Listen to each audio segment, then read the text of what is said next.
What's going on, everybody? How you guys doing today? Oh, there we go. There we go. I was looking for the chat. I was like, it's not coming up. It's coming up. Good morning, everybody. I appreciate everybody being here. Hopefully you guys are relaxing at work or before you're going to work or whatnot. I appreciate everybody being here today.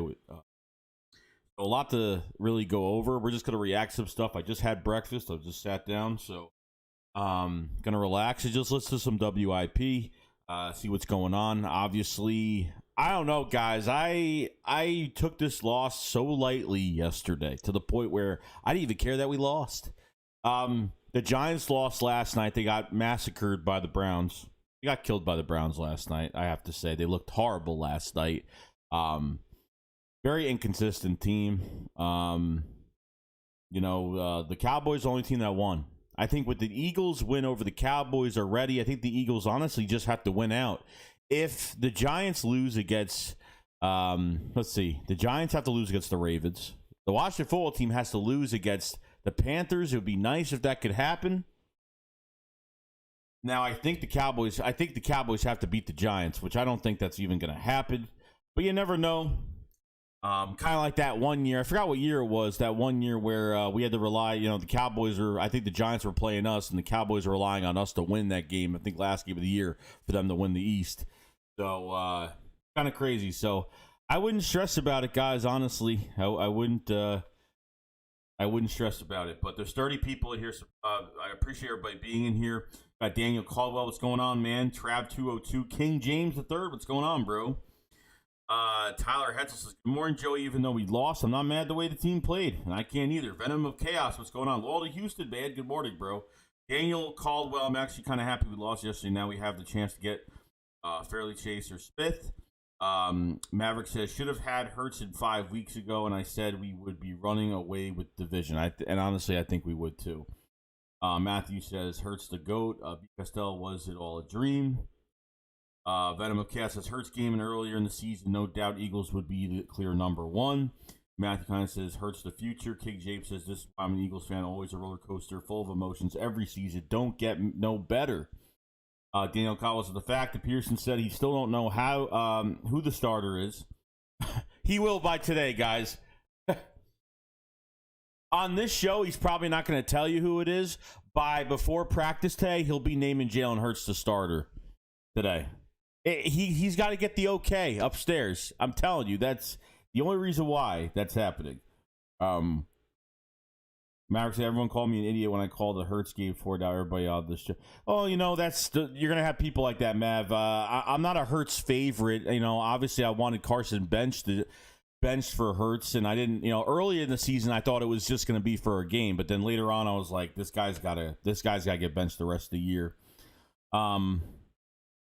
B. Costello says, I'm still in bed. Well, enjoy, bro. Enjoy, bro. That's why I'm here. Venom says, my boss is a diehard Cowboy fan. Gonna be a long day. Bobby says, yo, Joe, getting started early. I see Hurts got us excited again.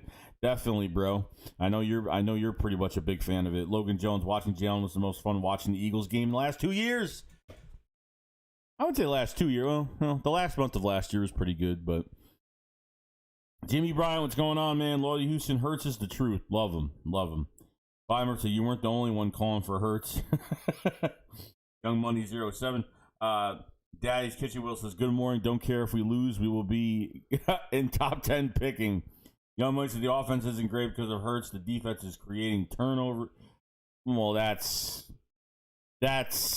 kind of, you're telling me the defense is why Hurts is playing well? I don't think so, bro. But Hurts made a lot of good plays in this game. Hurts went above and beyond in this game. Kind of crazy. But 40 of you in here. Appreciate everybody being here today. So we're going to go and react to this now. Obviously, surprised there's that many people here because honestly, it's so early. Well, everybody's got to work, I guess. So, all right, we're going to start this. We're going to do it up right now. That's what we're going to do. Okay, so we're going to back. Okay. Without playing a million things at once.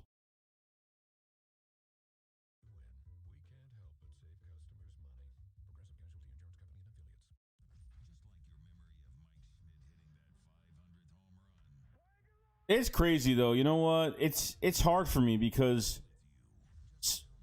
some people say that, like I talked to Philly 500 about this too, and he pretty much said like to have both of these guys in competition. Obviously, you can't, with such a small sample of what Hurts did in 2 games is not enough. And I understand that. You know what I mean? It's just hard. That's all. Well, it's the usual. Yep. Do nothing and watch some football, and it was a crazy. The Eagles are the craziest season I've ever seen. They are the most entertaining team year to year. It's just the storylines you can't make them up. Like no. You really can't write better storylines than this. It's unbelievable for a horrible year to have as much go on as it's gone on here. It's going right to the end. They're going to the playoffs. I know you were saying this to me during the break. You were very convinced. They are going to the playoffs by virtue of playing for a tie. Yep. They're going to go to the playoffs by virtue of a tie. The tie. They're going to go in with one of the most interesting quarterback situations I've ever seen, and a kid that's going to have all sorts of people rooting for him going in. They're going to go. Amazing. They're going to go into the playoffs as America's darling. Okay? This team has a chance to go into the playoffs as the ultimate underdog with a kid come out of virtually nowhere because of what they had. You're right. They'll be underdogs. They'll be the ultimate. They'll be like it'd be the most. Everybody would be rooting for them to pull this off with a new quarterback and 6 wins. They played for a tie. It's incredible how this thing could end. I'm just imagining, as the Eagles are like underdogs again, I imagine Wentz is like that evil female owner in Major League who's not this again. I have never, this is so weird. I've never felt better after a loss. Yeah. I have never. I feel like they won the game. I have never felt better after a loss. It's like it was a rebirth in a loss. Yeah. And it didn't mean Goddard holds on to the ball or whatever. He should have held on. I thought he should have, but whatever happens, it's correct. Kind of throw it up there. It was like it felt crazy, like Bobby, they won. Crazy, bro. And then I look at the schedules. I'm like, they're gonna make the damn playoffs. It's unbelievable. They're going to make the playoffs. Next week will be so fun because you just need the Carolina-Washington games at 1. You need Carolina to win that game. And if they do, Eagles-Dallas, that is going to be a big game. And then they'll end up with a winning in. Yeah. Oh, man. That'll be the Sunday night. This has there's so much potential there to have just a wild ending to this thing. And nothing that went on before will matter. It's just, you got the running back playing big with the yellow shoe. You got well, that's it. When he got in. There was a play I think on the Hurts touchdown where I saw somebody's yellow shoe. I thought there was a flag. I know. And I was all worried. There's a flag on the ball. I'm like, man, it felt so good. It was, even though the kickers, the special teams, the punter, the snaps, I mean, it was entertaining as hell. It was a great game to watch. It was entertaining as hell. The announcer was like crazy. What'd you think of him? I liked him a lot. I thought he was good. He's not polished. Well, now you know why Romo makes all that money. Right. I mean, he couldn't explain anything. He had energy. I'll give him that. He had energy, but the mistake he made was he kept saying, and I'm screaming at the TV, you're saying they're in man. There's a problem there that they're in man. Why aren't you telling me there's a problem there in man instead of just telling me they're in man? Explain to me why they have the best receiver in football, they're in man. Right. What the hell? And he just kept saying it. Well, I thought Schwartz actually did a good job defensively in this game. I don't know what else you really could have done. Like Hopkins, you're not going to stop him. Like you're just not. He's the best receiver in the. I don't know. I thought they could have made some adjustments every week. They, but they were without big play Slay. The guy he makes all these big plays. I know. It's like, but I mean, it was a blast. It was a wild game. It was they then had the whole backdrop of when you have a crew like that, they were unable to cope with the Wentz thing. They just couldn't deal with it. They wanted to wash their hands of it, basically. Right. I mean, you want to go. See, you ruin. If they had done that, they would have ruined the game. Right. You can't just then focus on it which is why, like I said last week, I said it might come to the point where you have to even take Wentz off the sidelines, because it's a horrible thing for a team to have that there. It's a terrible situation. Well, this is the thing, and this just shows you how good Hurts is playing, is that the conversation, I think, is getting further and further away from Wentz and, whether you can fix him, and much more the point where you just got to play. Like, Hurts is good. Like, he's going to be a franchise quarterback for somebody. Well, it looks that way. I mean, we've seen before, but I mean, no, it's you got to be nuts. He played terrific. The two of them played terrific. I mean, he didn't make the red zone mistakes the other guy made. Right. That game should have been out of hand. He throws a pick, which probably could have sent the game whirling the other way. Right. He fumbled once down there, managed to cover, but I mean, they blew some chances there. But the Eagles, I mean, I think the Eagles win that game if their special teams aren't just a complete disaster. Like, that cost them. They had the block punt. Oh, the punter's gone. The punter's gone. The snap. I mean, it was everything was in the holder. Maybe Elliott's actually a punter. His punt was actually better than some of his field goal kicks. Oh, and drop kick it then. Yeah. For the field. When a free kick would have those things. Yeah. You could have that. No, it was everything. It was fun. Again, it was fun, and I think the angst isn't there because the expectations have been lowered so much. But they're going to be cranked up now. Once you go in, they're going to get cranked up again to get this thing done. But there's so much stuff going on. It's just it's a free for all in terms of what storyline you want to chase. It's just there's storylines everywhere. The coach won't give his blessing. How ridiculous is this? We're going to start next week. What are you doing? Why are you saying that? If Angelo asks him today, and he says he still has to look at the film, I will just. I will. What film you got to look at? You just watch the game. Please, Doug. Just when he comes on with you guys, just say Hurts is starting, just so you don't embarrass yourself. My God, I'm like, what are you talking about? What are you saying? It's the storylines are so big. They're just everywhere. It's this season, next season, GM, coach. I mean, everything. Running back, a receiver comes out of nowhere, all of a sudden playing again. Yeah. The defensive backs are out and they claw their way to a victory. They got a rookie quarterback and what the hell? He's picking on one of the best defensive backs in the league. That was amazing. In the league. He was looking for Peterson every play. How this guy doesn't get some kind? I mean, he's a big star, and the referees are treating him like he's a rookie. And you can tell he was so angry. Well, he was right a couple of times. Oh my God. Alshon's back from the dead. Alshon's making plays. There's all kinds of stuff going on. It's really great. So it's going to be a fun week. It will be. It's going to be a fun week. So I'll talk to you tomorrow. All right, TK. All right. Al's up next with the Something Show. It's the Overlap Show. The Overlap Show. Night meets the morning. It's the Overlap Show. It's the Overlap Show. Viacom. Celebrate the holiday spirit with treasured gifts from Pandora Jewelry. Find a holiday gift.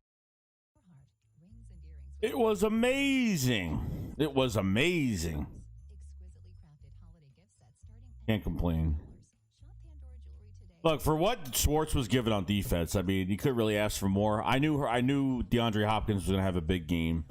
Christian, I'm surprised. Christian Kirk wasn't. I don't think Christian Kirk was really passed through that much of that game, but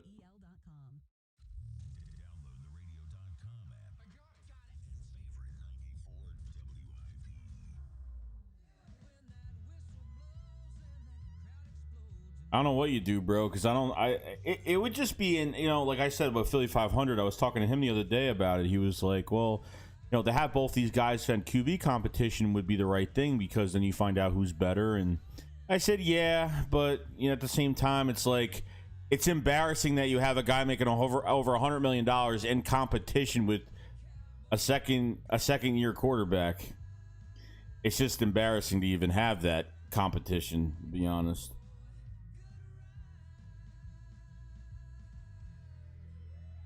Toy Denied Identity says, listening in Seattle, bro. Appreciate it, man.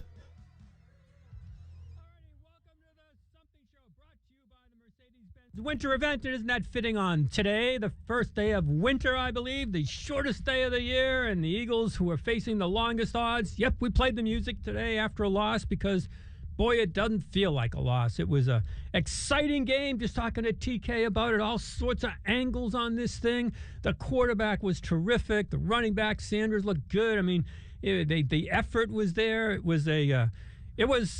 was a completely entertaining late afternoon of football. It went right down to the wire. The ball and right at Goddard. It looked like he could have it. And then we really would have had something with a 2-point conversion for the win. It would have been just tremendous to see what had happened there with a quarterback like that. You got to think, there's a good possibility of it, certainly. So we've got lots to talk about. Long-term, short-term.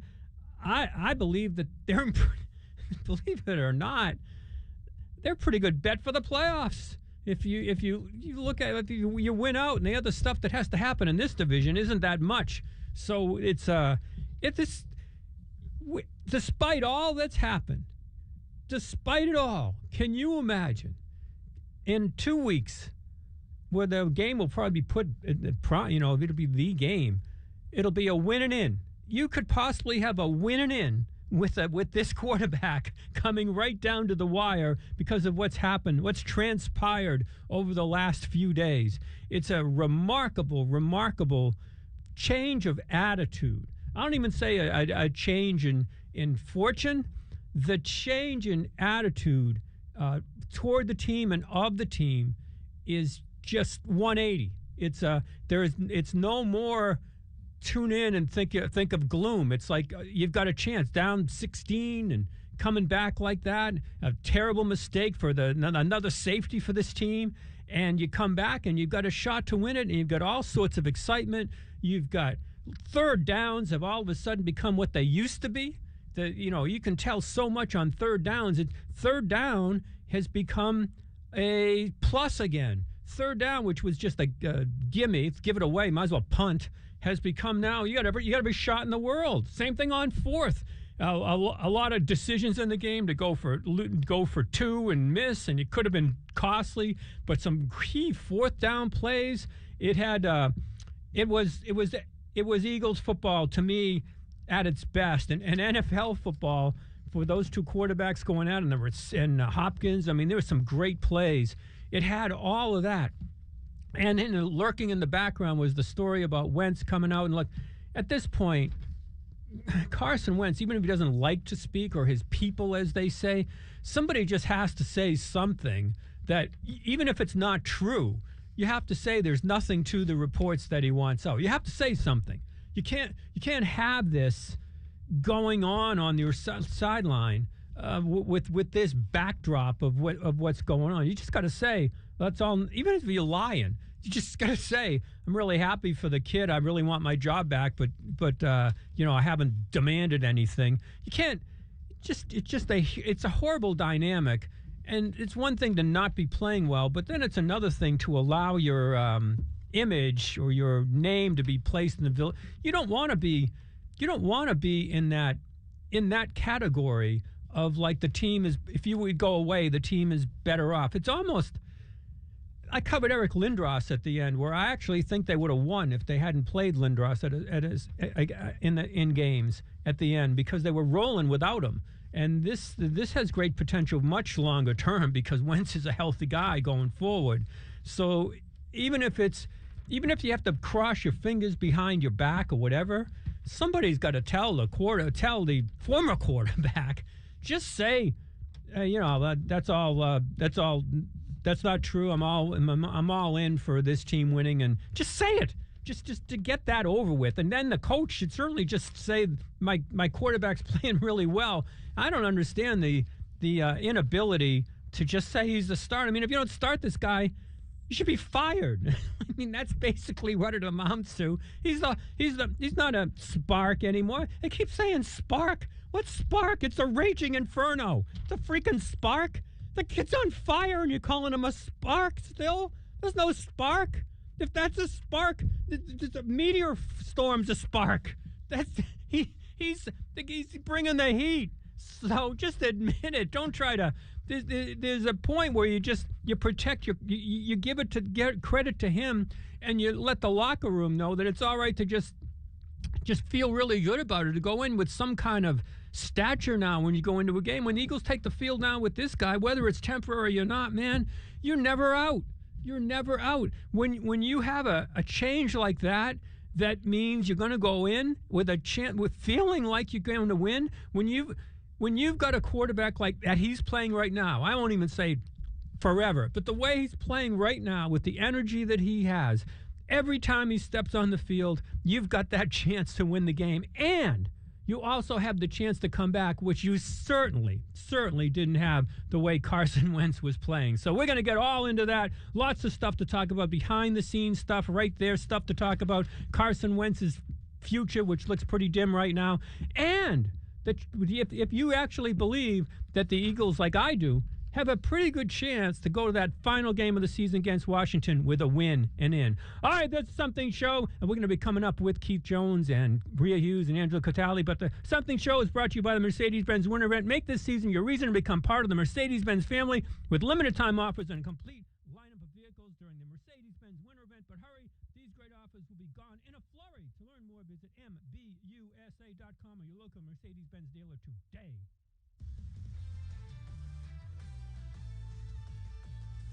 Yeah, guys, it's a lot of money to eat up.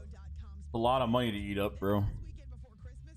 I don't know how they're going to do it, if they do it.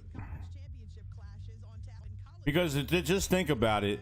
Is Alshon Jeffrey only playing, especially when, obviously when Carson Wentz, Alshon Jeffrey, when Carson Wentz was in for the last few games that he was in, Alshon Jeffrey was starting. Are they trying to get trade value out of Alshon Jeffrey? Are they trying to get trade value out of him? That's what I'm trying to figure out right now. Because obviously, I feel like they have to play him, and it's a good take to say that to get trade value from him. Do I put him on the field, try to do some things with him? So I don't really know.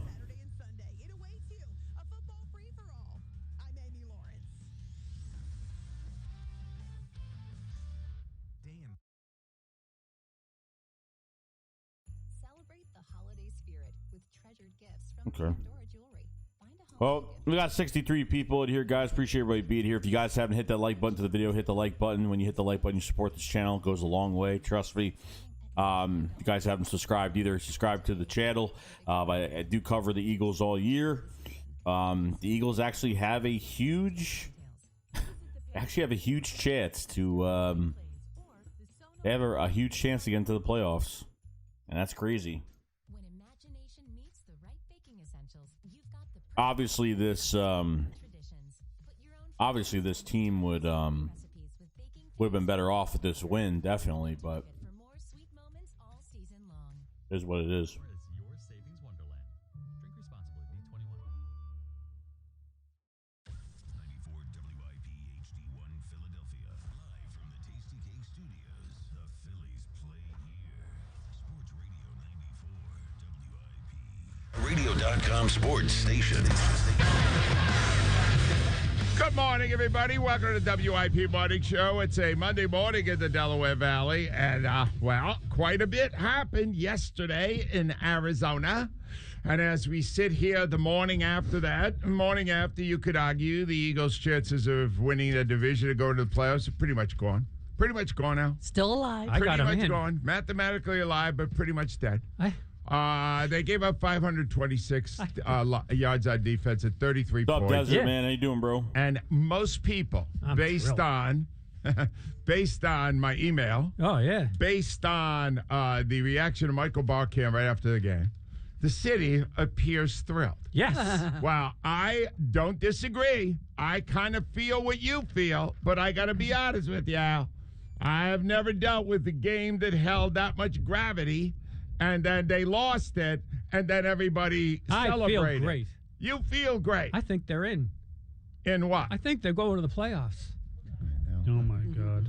I think they're going to the playoffs. Medical marijuana. I'm telling you. We missed his show today. I'm telling you. Oh, God. I felt so good after that game. You felt good after a I loss. did. I did. I felt like it was a win. I played music this morning. Jonesy, do me a favor. I felt great after the loss, but not because I think they're going to the playoffs. No. But Well, even because I beyond think that. their future is extremely Yes. When you bright. have 4-9-1, does it matter? No, it doesn't. But 4-9-1. You gave up all those yards to a mediocre offense. But the remark- And you no, there's no celebrating. The only thing is, it does look like the future got a lot brighter in the last 2 weeks, Josie. Why? It's remarkable how good this kid is. Yeah. The quarterback is going to be a superstar. Right. All right. Well, let's start with this. Because when it was over, I gotta be honest with you, I wasn't positive how to feel. Yeah. Because it was a loss. They had a chance to win. They did. Fourth quarter, 26-26. Should have been 27-26, but Rick Lovato decided he was going to have the first bad snap of his life. But anyway, it's a tie game. It's anybody's game with 10 minutes to go in the game. And they lost, and I went, but wow, I really love what I saw from the kid. So I immediately turned on postgame, and I want you to see how unique this game was. This was Michael Barkan coming into the postgame show on NBC Sports Philadelphia. Holy smokes! Holy smokes! I don't want to say the win, the loss doesn't matter, because of course it matters if you want the Eagles to go to the playoffs. But what we saw, the display from Jalen Hurts, the heart from this team, the play calling from Doug Peterson. Hold on there. Okay, I might have gone one step too far. Jalen Hurts, 24 of 44, 338 yards, only 3 touchdowns, that's all, and a pass, no picks, and a passer rating of 102.3. All right. First of all, that was that's actually, Jonesy, you're an athlete. You played. You're not supposed to ever feel good when you lose, right? Right. Especially an important game. Yep. But under these circumstances, you had to feel great about what you saw. The kid is an absolute star, and he's a leader. The calmness that he demonstrated on every shot that they had up close of him, it just exudes leadership. And he wanted to get back out there. There was no quit in that team, and it all had to do with how good of a player and leader he is. All right, I want to play his best play of the whole game, because it was so remarkable that what he does that I have not seen from Eagle quarterbacks in 30 years is taking something bad that's happening and turn it into something good. He has total composure at all times. And this was a disaster waiting to happen, turn into a positive play. Listen to this. 1st and 10. He's back again. He's looking. He fumbles the football. He picks it up. He starts to run, and he throws it and completes it.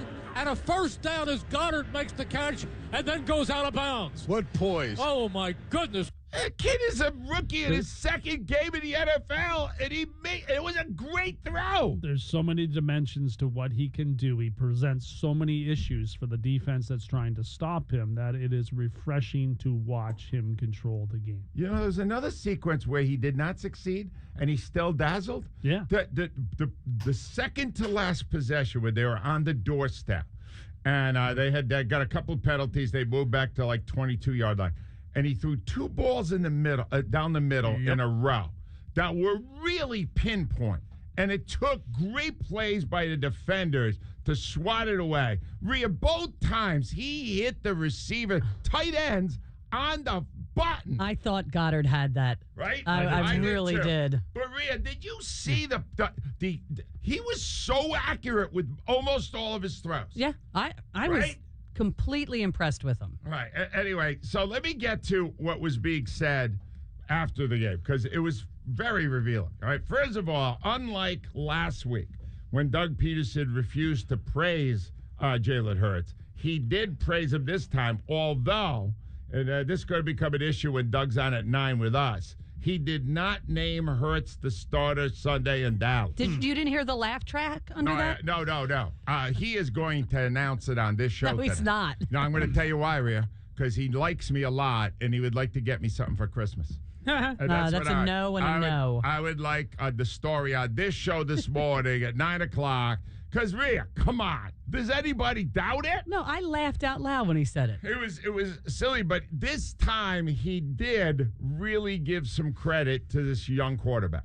You know, had great poise out there, great leadership, played obviously physically tough, mentally tough, made some really good throws down the stretch, especially in the second half when we kind of had to, you know, put a couple drives together. So, played well, you know, played really well, take care of the football. I mean, those are all things we talk about, and he's able to do that, plus lead the team into the end zone. All right, let me try to illustrate this to you, how well he played. All right, he passed for 338 yards, 3 touchdowns, no interceptions. His quarterback rating was 102.3, 10 points higher than a quarterback rating at any game that Carson Wentz played this season, and 12 games out. The final 5 games before he was benched, these were the quarterback ratings that Wentz put up. 57.4, that got him benched, all right? 73.8, 75.3, 72.8, and 61.2. Yesterday, your quarterback, 102.3, all right? For the season, the quarterback rating of Carson Wentz was 72.8. This is not even a competition, is it, Jonesy? No, it's not. And that doesn't even illustrate what you're seeing when you're watching the game, the eye test. The guy you're watching now with the same tawdry support with an awful offensive line, Matt Pryor. Oh, my God. Matt Pryor. God bless Mike Quick. Mike Quick, Al. Yeah, here's what he did. He didn't just launch into Matt Pryor. He played Every horrible. time Matt He played Pryor bad. missed a block, Mike pointed it out. And Mike... he must have been busy. He was very busy. And Matt Pryor is a human turnstile. Do you understand? There should have been a guy taking tickets at the turnstile, and people could have walked right in and gotten hurt. And even at that, Hurts 6 sacks, but Hurts made most of the plays. How did he do that? He's talented. He's very talented. So those numbers tell you all you need to know. 102.3, 72.3. That is 30 points better than the average of Wentz did the whole damn season. Yeah. So I gotta bring it up now because it's going to come up all morning. ESPN reporting. I have no doubts about it. Wentz feels betrayed by the organization, and if he is not declared the starter at the beginning of next season, he does not want to be here. No, I mean, he has to come out and lie and say that it's untrue, but it's true. Do you I know it's true. but You're he has to- 100% sure. Do you want to hear from him? I just want to hear Yeah. that that's not true. Right. Because I can't. Jonesy reminds me of having Eric Lindros in the locker room at the end. It's bad. It's just a bad to look. have him there. But this kid's young, Al. Lindros was near the end then. Well, He was yeah, in but his but there- 30s. But I didn't want to see him on the. Right. I No, can't once that explain- report came out, I wanted no parts of him on the sideline. Exactly. Right. It was. Well, I got to Comes tell a you. circus. There's Yeah. 2 elements. There's 2 elements to what I'm seeing from Hurts that is making me excited. One is the most important element, what I'm seeing on the field. Yeah. What I'm seeing on the field is something I waited all year for. And I got to admit, there's a lot of times when I go, why didn't they do this 4 or 5 games early? The Eagles would have won. Yeah. They would have won the division. They would have had a winning record. Yeah. All right, but they waited too long. But all right, you understand that. You made a commitment to the other guy. You think at some point he's going to pull his head out of his ass. He never did. Right. All right, so that's the first thing. But the second thing is just, I mean, in some ways, it's just as impressive.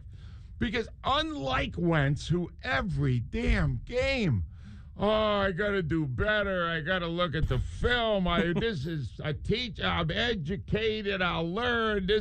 You're a veteran. You already got a $128 million deal. You should have learned all this by now. The kid, second game in the NFL as a starter, I would expect there to be a huge learning curve. But this is him after the game. Tell me if there's a way, Jonesy, you know this city better than anybody. You could script better remarks about a performance that was good on a loss. Listen to this. Left money on the table, missed opportunities, and self-inflicted wounds. And I could care less to hear any of the young stuff, second start stuff, rookie stuff. You know, we have a standard we want to play to. I personally have a standard I want to play to, and you just got to find a way to get it done. He's not at all jubilant. It's amazing. He's nowhere near at the same level as Barkan. Barkan was doing handstands. I was a little startled by it. No, I thought it was good. No.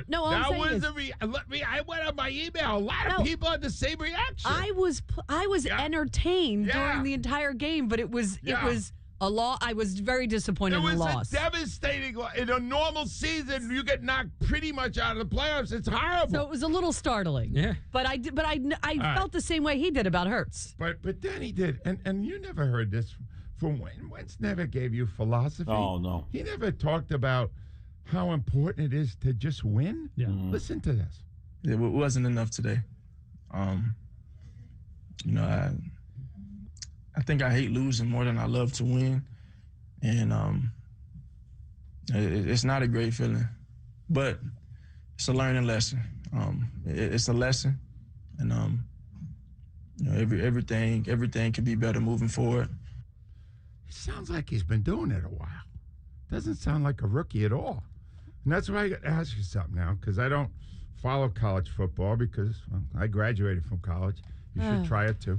But here's the thing. You don't want to follow it this year. Al, you wouldn't believe how many emails I got and how much feedback I got for people saying he's been in the pros. He was that's what I was trying to make this. I was trying to make this parallel before with Carter Hart. Yeah. What these kids go through now, not just him. Look how many quarterbacks come in. What he went through at Alabama was like what Carter Hart had the World Juniors. I mean, there's pressure there that's just unbelievable at that age. Unbelievable. And he's already lived it. Yeah. He's already lived it at a very young age, and it matured him. You can hear in his voice. He's comfortable in his own skin. The best part of that whole story, Al's right, there's certain players that shine at lower levels, including college. Yeah. There's some that are absolutely superstars in college and cannot do it at the pro level. So if you're going to use that example, you look at Johnny Manziel, big school, big name, had it all, couldn't play a game in the NFL. Now you look at what you're seeing in front of you right now, and it tells you all you need to know. He is going to be a superstar in the NFL. That's where I'm ending this segment. Hold that for one thing. Because then they're saying now, and this is kind of revisionist history because the guy was playing great in 2017.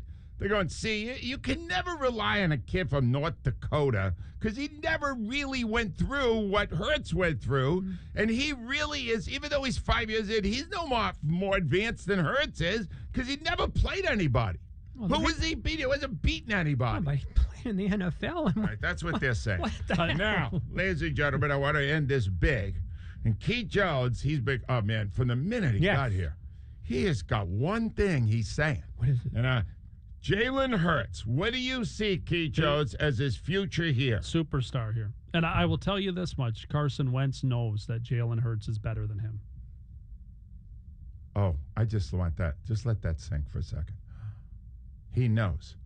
Did he know during practice, even before he got benched? I don't think so. Because that could have affected his confidence even before. Well, that could, but I don't think that was it. And I think every post-game press conference, Wentz was wanting to tell you, look, it's not me, it's this offensive line that's playing in front of me. He was looking for an excuse. Yeah. And now Hurts has come in, and now Wentz has no excuse. So what you are saying, I want everybody to hear this clearly.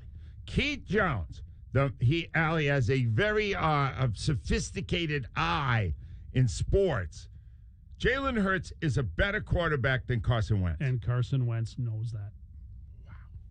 Wow, that's a lot to absorb at one time. Well, maybe if Carson watched the game, he knows you that. Can't hide it. You can't hide it. And for Doug Peterson, hook your wagon to Jalen Hurts. Yeah. Because you're going to stay here a little while longer because of this kid. Well, he may be saving two jobs. He is saving Doug right now. And he's going to save Howie. Howie. And he may be saving Howie because all of a sudden Howie looks like a save. He got a franchise quarterback in the second round. Howie Roseman. What a genius. 215-592-9730. 9494. That's our say to kick us off this morning. We come back. We're going to hear from you. WIP Sports Time 6:15. The joke, man. It's a total joke. I don't think Brandon Brooks is not going anywhere, bro. The guy just got paid. He ain't going nowhere. I got 118 people in the chat, guys. You guys haven't subscribed to the channel. Please subscribe to the channel. If you guys haven't hit the like button either. Hit the like button. When you hit the like button, you're supporting the channel. It comes a long way. I don't know, bro. Like this, Carson. I don't know if Carson actually thought Jalen Hurts was actually that good before he actually got into a full game to himself. Now the second game going in. Crazy. Crazy. Refinance from Rocket Mortgage, you could consolidate and pay off high-interest debt, tackle home improvements that could add value to your home, or even set aside cash for your child's future education. We've already helped over 1 million clients just like you. It's happened to quarterbacks when they just get paid, and if they don't work out, they get traded and they eat up money. They're not gonna get rid of Brandon Brooks, bro. They're not getting rid of Brandon Brooks. It's not happening. That's 8338 Rocket or go to rocketmortgage.com.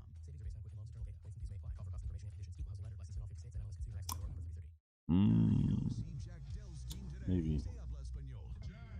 All right, that works. Okay, making sure that. Sports Radio 94 WIP 2020 Sports.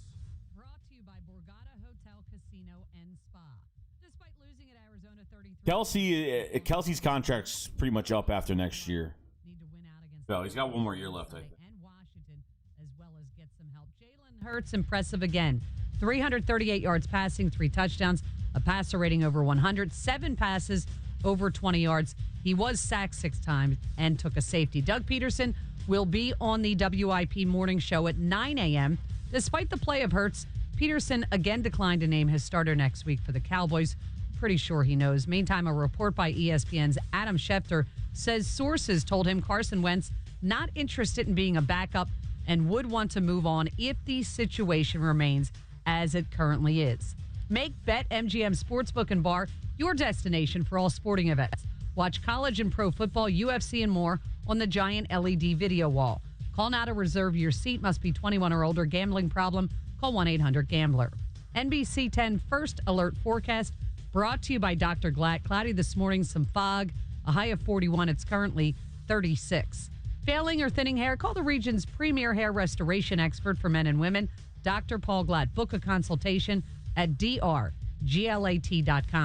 To stream 94 WIP, get our podcast, and all the latest stories in Philadelphia sports, go to the all-new 94WIP.com. 2020 Sports on Sports Radio 94 WIP. All right, 623. Al, a minor political comment right now is necessary by me because of the pandemic that is going on in this world.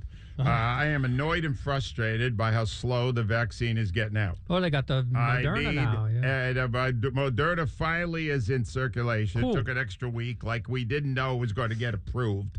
Now, getting this virus at a if he has to compete for the job, he does not want to be there. Here's the point: you know why he doesn't? Because he can't win the job. Here's the point: other guy's better. Those reports aren't necessary. I assume he's unhappy. I would be unhappy. Right. Any person would be unhappy. But what Jonesy said so much memorable stuff in the first segment. But the thing he said that was most important is he's better than Wentz. Hurts is better than Wentz. And the worst part of it is Wentz knows that Hurts is better. We couldn't relate like that. Jonesy gets it. Well, you're you out had there to and you see see your the son other going guy, over you're there. going, I couldn't do that. Yeah. I can't do that. It's incredible. Wow. Let us begin with our leader, the leader of the Dirty 30. Jason is on the line. Hi, Jason. Angelo. Ooh, you're not happy. How can we be happy with a loss? Because your future is bright. Yeah. We fought hard, but you know what? Fighting hard and losing stinks. All right, but Jason, you should be wearing sunglasses this morning because your future is so bright, you got to wear shades. a future. You think our future's bright, but okay, how far is that going to take us in the playoffs? We're not going All to right. the playoffs. I Your don't- team stinks this year. You're 4-9-1. They do stink. Deal with reality. Your team is horrible. You are 4-9-1. You are what your record says you are. Deal with that. I have accepted that, Josie, in I the have as betterment well. of our future. And there's so many bodies that are missing and absent from that lineup. They're not coming back. The making the playoffs this year, Al's prediction is entirely wrong. But they're not making it. And it's better Jason, they don't. Just move on. I know the truth, Jason. I'm going to tell you the truth. This is horrible to say. I don't want them to win the division. I want them to finish last. You know why? Because next year, with Hurts as the starting quarterback and a full 16 games to go and the easiest schedule in the division, we're going to have a nice year. How about that, kid? And listen, okay, I wrote something, What'd you write? and I want to talk about this. Okay, Well, what did you write? I want you to ask Peterson why he won for 2 when we were down 26-21 Right. in the second quarter. Okay. That was analytics. He said it was only 1 yard. It was only 1 yard. He did it because he only had to get 1 yard for the 2 points. Okay, but what difference does that extra point make? Okay, when it makes no sense whatsoever. Okay, because we were still down 4 points. Correct. If you got the 2, it would have been 26-22. You are correct. But then All the right. 4 points, look, they got a chart for this. I don't have a chart. I didn't. I was trying to do I the have a math and was chart. struggling. I don't like taking a point off the board when I got it, Jason, because I don't think Elliott can make too many of those. But Jason, And that's then- not the issue. The issue is you saw. Did you watch Jalen Hurts yesterday? Do you have a TV? Of course, I watched Jalen Hurts. Well, then why aren't you happy? You heard Michael Barkhead. He was gushing. I'm not happy. I'm not happy with the loss. Wow. Okay. Good for you, If Jason. we would have played not good for you. quarters, 4 good quarters, if we went down 16-0 in the first quarter, we would have won. Listen to me. Your defense, granted very injured, gave up 526 yards. And they won a Super Bowl like that. 33 Yeah. points. And they won a Super Bowl. It looked like a the Super other Bowl. team got because you had right. 40. No, actually, it was 600 yards. It's just baffling to me. All right. All right. Jason, I appreciate that you hate losing. But I got to tell you the truth, Jason. I appreciate your call. I appreciate that the quarterback hates losing. That was I was great. very happy that That's he was, his reaction. that he wasn't happy with it. That tells you something. All right, that- here, let me just try to explain the reaction. All right, No. you watched 12 games of pure torture. Rhea Hughes was thinking of leaving her team and only stayed because she has this job. Do you understand? She wasn't even going to watch the game. Other people did check out. And then you brought a kid in who was not supposed to do this quickly. And from the minute he got in, the games got interesting again. It was yesterday was a loss, but it felt better than the 4 wins, Jonesy. Yes. The wins, all those other wins were awful games that you just outlasted a bad opponent. That's 100% the difference and why I'm enjoying watching the Eagles right now. They were not a good watch. They were a depressing watch for multiple games. So there if was you nothing you were getting out of it. Now you got something. Now you have a quarterback that's made these games exciting. Thank you. Mike is out of line from Warminster. Hi, Mike. Angelo, good morning. Are you excited about Hurts, Mikey?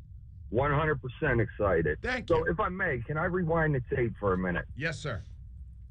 So back to the draft. Everybody's like, Howie's insane for drafting him. Then they go and pay Wentz all this money, which I said it before and I'll say it again. They should have waited to pay him, but right. That's besides the point. So now Wentz is crying that he doesn't want to be a backup. Well, you should have played better. What happens if I'm not good at my job? I get fired. I get laid off. Play better, you won't have that problem. Mike, that's perfect. Mike, let that just seep in for a second. If you really want to keep your job, there's one way to do it. Don't have a passer rating of 72.3. That is the passer rating of Mark Sanchez at the end of his career. No, it is. Rube had the numbers. This is what Mark Sanchez did the final year he was in his Here's career. what made yesterday so exciting, and Rube also pointed this out. He had 7 passes over 20 yards. Yeah. That's what Wentz had in his last 4 games. Exactly. He did it in one game. Paul, it's that you're 100% right. There's only one way. If you lose your job, you lost your job because you played horribly the way he did for 12 games. He got exactly what he deserved. And now he's got the crybaby mentality. Now, don't get me wrong. Coming into the season, I was very optimistic about Wentz. Like, you know, I know the potential the kid has in him, but at this point, it's like you don't even care about that anymore because Jalen Hurts has it now. Yeah. And what do we want to do? We want to win now. Granted, there's some holes in the team, whatever. Maybe we can get them addressed at the draft and free agency. Who knows what's going to happen then? But I'm actually looking forward to next season. I think it's really bright here in the city, man. Well, see, that was a call I was looking forward to hearing today, but I really appreciate it. Let me tell you the number one acquisition the Eagles need to make in the offseason. Mm-hmm.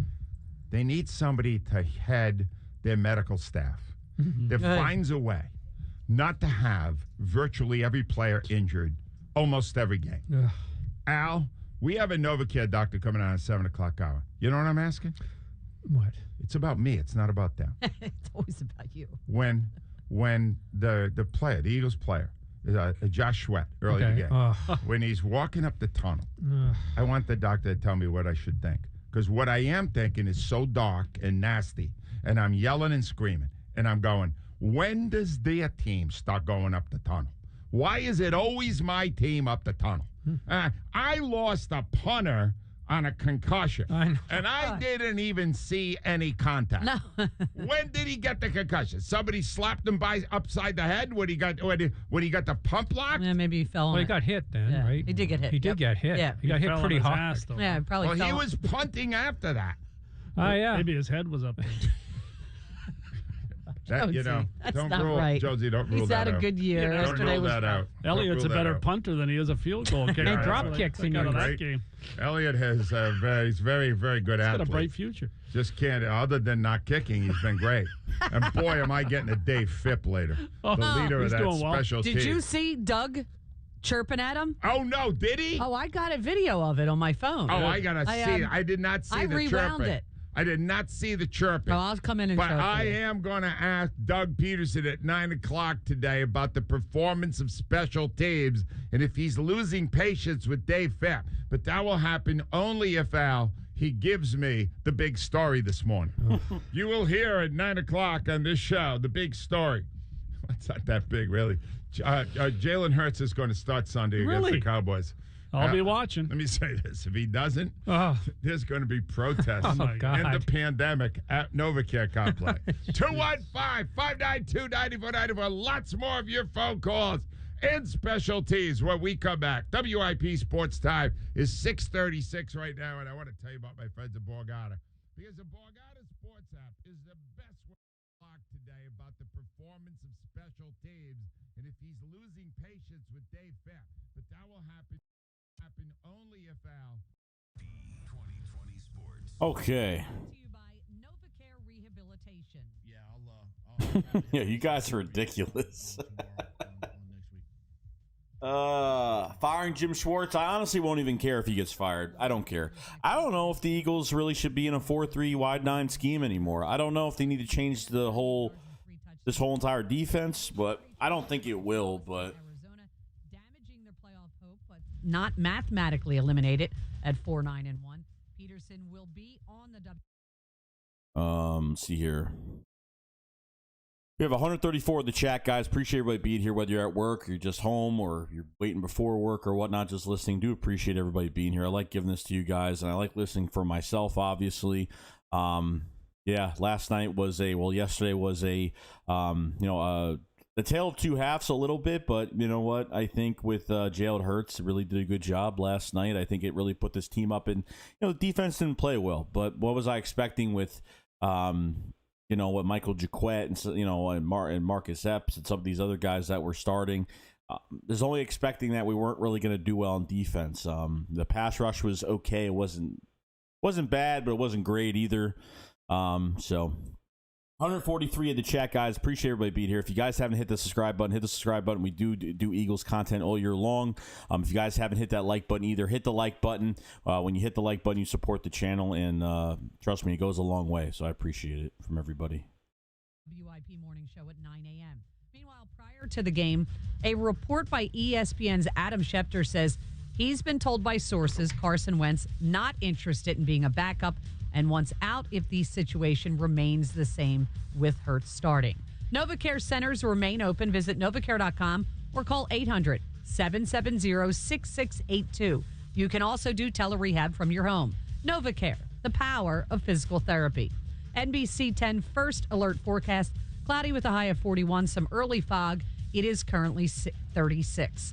To stream 94 WIP, get our podcast, and all the latest stories in Philadelphia sports, go to the all-new 94WIP.com. 2020 Sports on Sports Radio 94 WIP. 644. Keith Jones, 8 years as a coach in the city of Philadelphia. That's a good run, isn't it? Very good. Isn't that a very good run? Is it a good run when you are an assistant coach and has survived the changing of a head coach? That's amazing, right? Yes. That doesn't happen very often. That's unusual, but sometimes you're under the radar as an assistant. All right, ladies and gentlemen, later today, again, I'm kind of putting together a Christmas wish list. One of the things I would like to see is Dave Phipp get fired because he's an awful special teams coach this year. I don't know what happened. It's because 8 years ago, the Eagles had awesome special teams. Oh, yeah. They made magical plays. Deshaun Jackson's punt return. They saved games. They did great stuff. And now they absolutely stink. All right?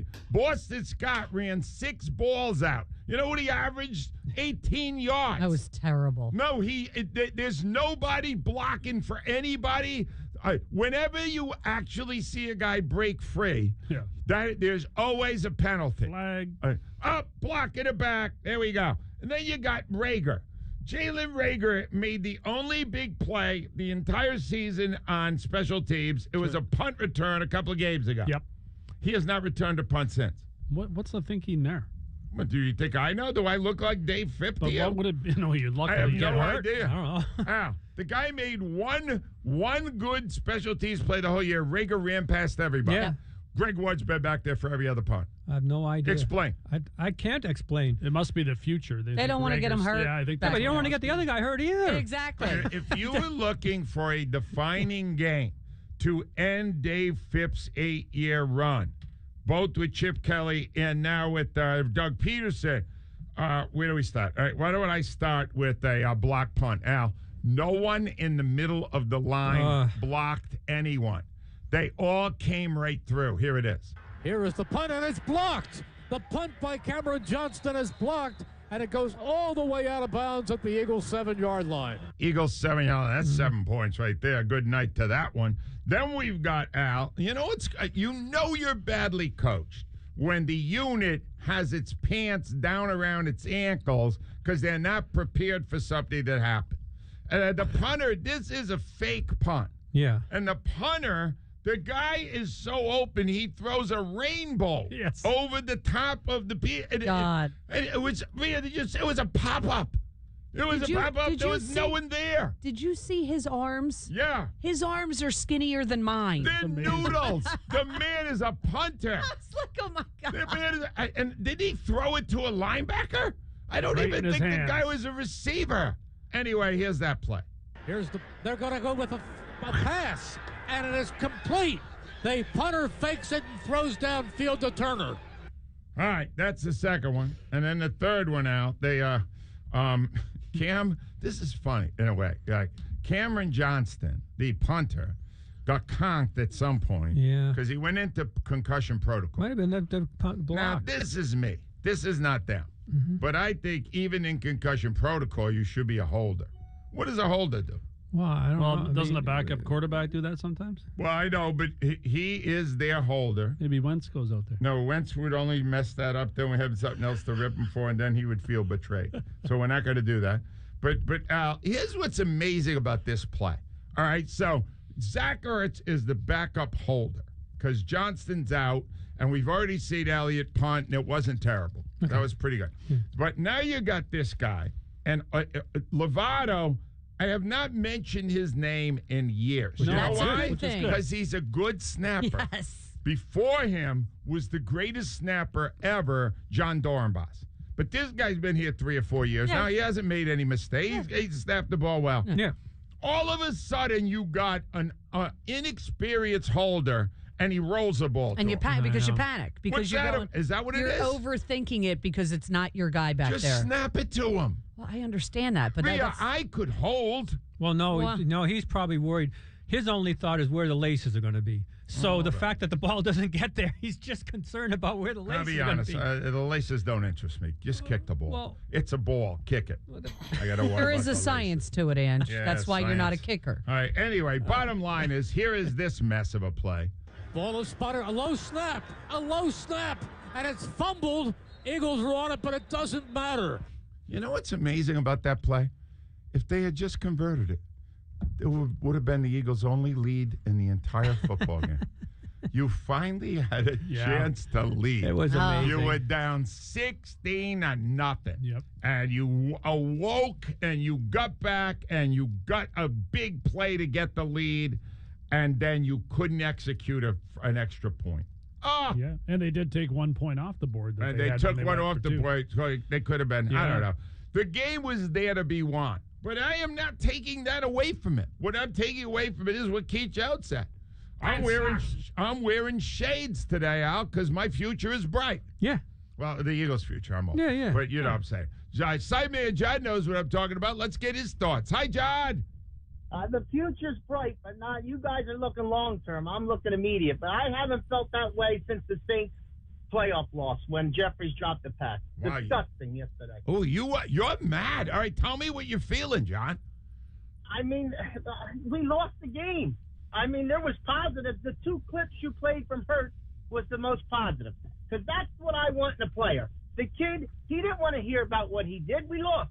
That's what it's about. I want somebody that's not hungry, not satisfied. If you win and it's an interview after he throws 6 touchdowns and 600 yards, this kid's going to say, I could have did better. Yep. That's what a professional elite person does in sports or business. They're never satisfied.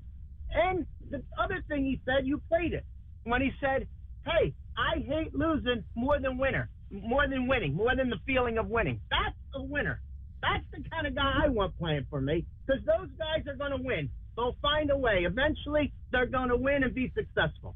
That's what drives successful people in any field, and that's the kind of people we need. All right. So that's the positive. Is it a successful way to look at things when you've had a terrible year and feel betrayed by your team the way Wentz does?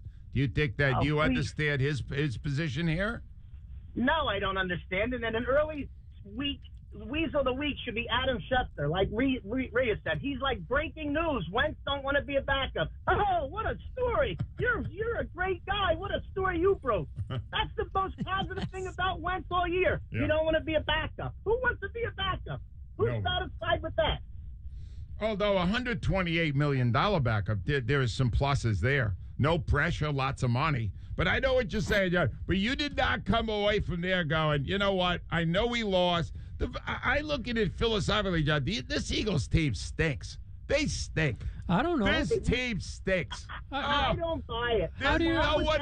They gave up 526 yards to a mediocre. This wasn't Tom Brady. Yeah, but come on. You got a rookie. Go ahead. I said that to my brother yesterday. We're so conditioned with Schwartz in this defense. We just gave up 600 yards, and we both said we look good on defense today. How bad is our defense? That's exactly what I'm saying, John. That defense was putrid. Well, how many teams are you going to face that have a receiver like that? Bad as the defense was, that guy's just. It was crazy, the catches he's made. It was unbelievable. That guy has hands. Al, do you see those hands? What? Yes. I said it, and I'm going to stick to it because I truly believe it. We are making the playoffs.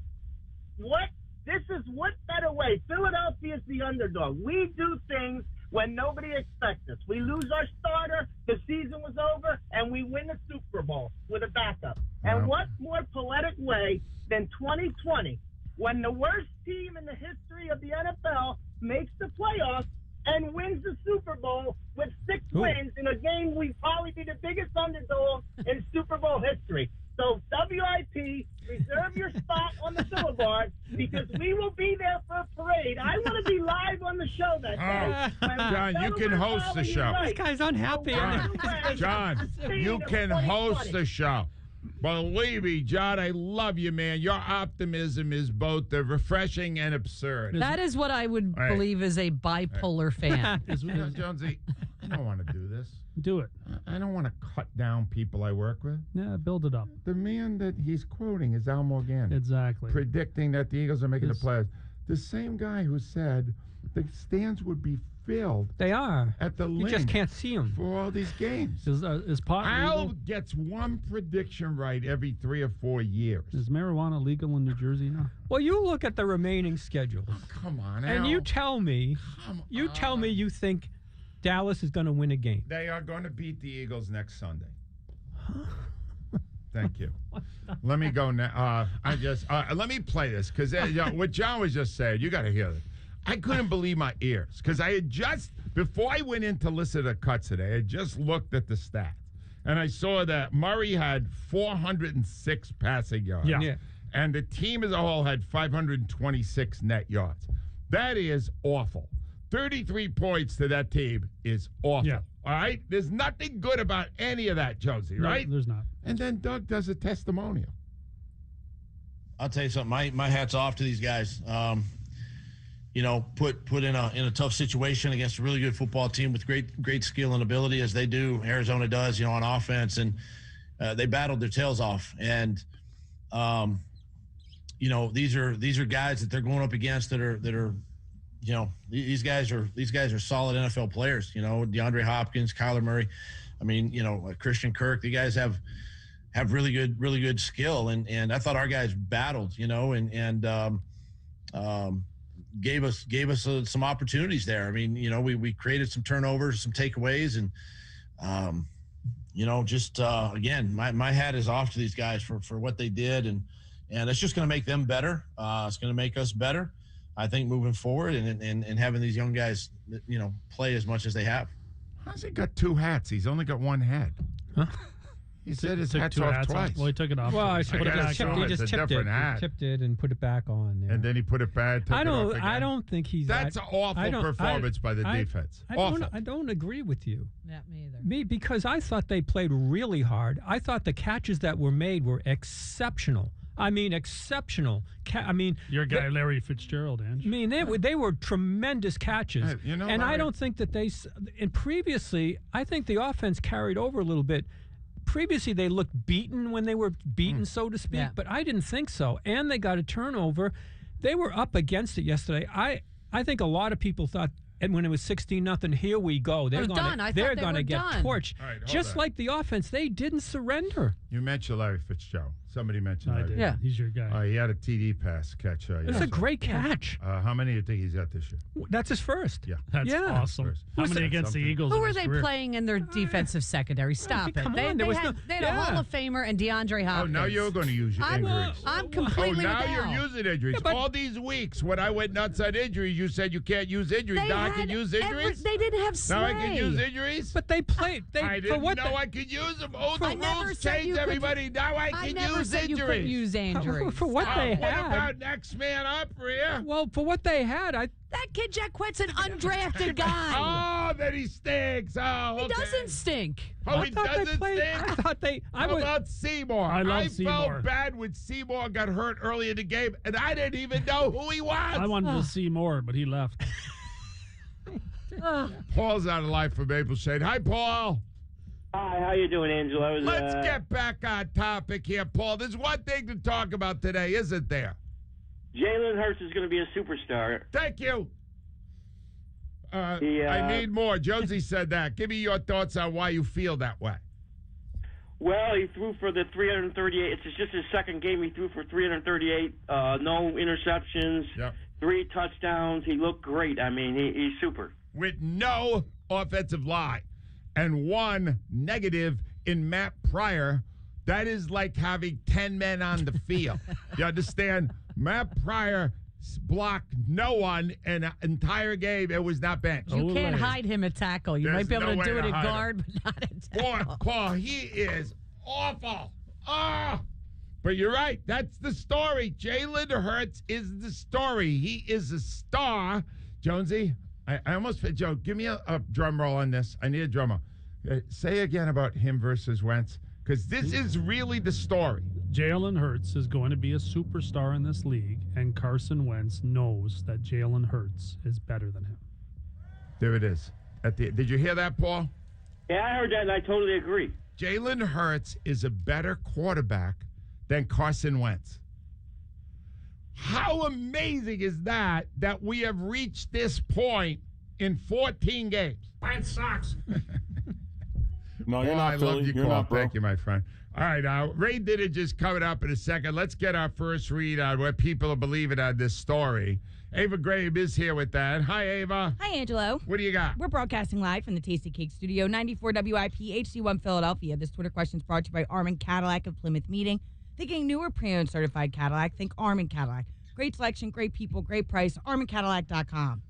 How do you feel about ESPN's report that Carson Wentz wants out if he's not the Eagles' starting quarterback next season? 44%, I doubt the report. Wow, people never believe the media. It's completely reasonable, though. That's the point. I mean, to not believe it. If you said you doubt the report, you do not believe in human nature. Fake news. You are saying that he is embracing his benching. When Bill saw the headline, he said, who needed to actually report on this? All right. That you can just throw those 44% out. What's next? 43% he needs to go. Wow. That's So 13% still think he deserves the job. That's cold, but intriguing. But the story isn't that it's a non-story. The story is prior to the game. Yeah, that's how would you allow, even if it's your people, to do this? Do you think no one shot it down? No one denied a word. Just no lie. one issued a statement. Not. I'm all in. I'm the biggest cheerleader you have. That's all. There it is. Yeah. Al, a member of the media for his entire life, advocates lying in the media. Well, thank you. Ray Dininger, Al, is sponsored by Eagles Checking, developed with the Eagles for Eagles fans, available now only for First Trust Bank, the official bank of the Philadelphia Eagles. First Trust Bank member FDIC. The great Ray Dininger is here. Hi, Ray. Morning, Ange. Ray, give me your thoughts. We really got Michael Barkan went into your show post-game, just jubilant after a loss that all but eliminated the Eagles from the playoffs because he was so delighted about Hurts. What was your number one takeaway from yesterday's game? That Hurts played extremely well. There it is. He played extremely well. I mean, that was really an impressive performance, considering well, especially considering the way it had started. I mean, they're down 16-0 in the first quarter, and I mean, that's the kind of game that you could just get totally blown out of. And the kid, and he brought you back and got you to the point where you could have taken the lead if you if you kicked the extra point. And it brings you down at the end where he makes a couple throws in the end zone, which gives you a chance to. It takes you right back to where you're there on the last heave of the game. He's got you back. He brings you back from 16 points down in the first quarter to the point where he's throwing the ball with a chance to win it at the end. I mean, that was really impressive. I mean, I was really impressive, and I felt, as the show was unfolding, I felt a little bad because it seemed like initially I was trying to minimize his performance, and I wasn't really at all. I was just trying to calm Michael down a little bit. I was just trying to modulate Michael a little bit because he was, I mean, he was a little over the top at the beginning, which he generally is anyway. But I certainly was right with him in terms of being impressed by what Hurts did. I mean, it was as good as he was last week. He was that much better yesterday under the circumstances, and he almost wound up winning you a game that appeared unwinnable. So, yeah, Absolutely. I mean, it was impressive in every way that it could be impressive. All right, Ray, this is, please put your notebooks under your desk. This is the final exam. One essay question. Compare and contrast Jalen Hurts and Carson Wentz in the 2020 season. Just based on what we've seen this year? Yeah, 2020. Oh, well, I mean, Hurts has been better in every way. I mean, in every way. I mean, Wentz was, when he played, he was one of the worst three quarterbacks in the league. I mean, Sam Darnold was down there with him. Drew Lock was down there with him. But, I mean, he was right there at the bottom and pretty much in every category. So it was no fluke. It wasn't, you couldn't just say, well, that was a bad game. He had a bad game that week. I mean, he had 12 of them. So, I mean, he genuinely played that poorly this year. That's no lie. That's no illusion. That's no accident. He did.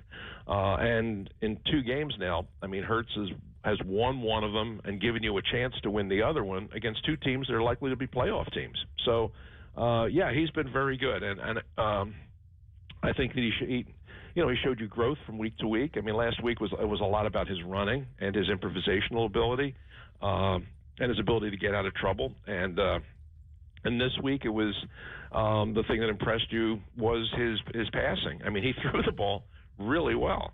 I mean, now you've had 2 games back to back where he hasn't thrown an interception, and he's shown terrific leadership and composure. I mean, last week in his first start, he was, we all talked about his poise and his leadership and his command on the field. And it was even more so yesterday, bringing you back from 16-0 down in an awful start. I mean, he makes a bad mistake early by the intentional grounding right early in the game to get you the safety, and that puts you in a hole. So, I mean, he himself didn't get off to a very good start, but he rallied the troops, that's for sure. Yep. And one of the things that I think is very noteworthy is that he is a finisher. I mean, he finishes drives, and that's a quality that Wentz had kind of lost. I mean, early in his career, Wentz was very good finishing drives and scoring in the red zone. He was, and 2017, his big year, the Eagles were the best red zone offense in football. But he lost that, that's for sure. And the Eagles weren't a very good red zone team at all early this season.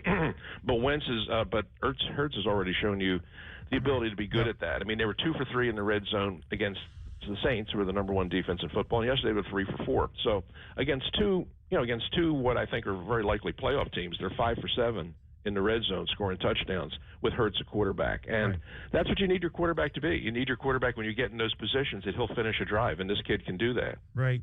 What I'm trying to drive at is, given what you just said and the assessment of these 2 quarterbacks, is there any reason for Wentz to feel abandoned by the organization? Well, you have to, we're looking at it through 2 different sets of eyes. I mean, we're viewing the situation 2 different ways. The abandoned by the organization, I think that I'm sure there's a feeling on his part that they didn't do a very good job surrounding him with better players. I'm sure he feels that. I'm sure he looks at the receivers and says, well, they could have gotten me better receivers. They could have gotten me better guys to play with. But the fact is that Hurts has come in and made those guys look a lot better than they looked when they were playing with Wentz. Exactly. So exactly. I mean, we're looking at it from one point of view. We're looking at it a little more objectively. He's looking at it on how this impacts me. But the story that broke yesterday, I have no doubt it came out of it was his agent that said that. I mean, that's it's guys like Schefter, the reporters, the quote unquote insider guys, they don't get even the majority of their information from the players themselves, who are notoriously tight-lipped, and certainly from the coaches, who are even more tight-lipped. Some guys in the front office will talk to them, but the guys who really, really talk to them are the agents. So I have no doubt that this probably came from Wentz's agent. Yeah. And the notion that he's unhappy about his current situation and would rather be somewhere else starting than here as a backup, it's pretty human and pretty understandable. The timing of it was terrible, but I'm sure it didn't come from him. I'm sure it came from his agent, and that's the way these stories get out. But it certainly comes off as undercutting Hurts at a time in his career when he's got his own issues to solve. But yeah, it certainly doesn't enhance his position here in Philadelphia or his mood with the fans, because the fans are looking at it like, you big baby. You put yourself in this situation. You have nobody but yourself to blame, which is partly true. I mean, if he had come out this year and played really well, if he had come out this year and played the way Hurts has played the last 2 weeks, we wouldn't even be having this discussion. Hurts would still be standing on the sidelines with a clipboard and the button. 20 Sports. Brought to you by NovaCare Rehabilitation. Yeah, I'll probably have a decision for you, tomorrow on next week. Try to get through this game first. Doug Peterson on who his starter will be for the Eagles next week against Dallas. We assume he's joking and already knows. Jalen Hurts tossing for 338 yards and 3 touchdowns in the Eagles' 33-26 loss at Arizona, damaging their playoff hope, but not mathematically eliminated at 4-9-1.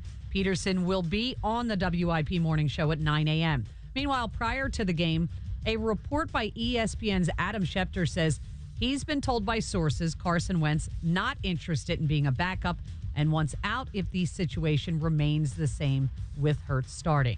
NovaCare centers remain open. Visit novacare.com or call 800-770-6682. You can also do telerehab from your home. NovaCare, the power of physical therapy. NBC 10 first alert forecast.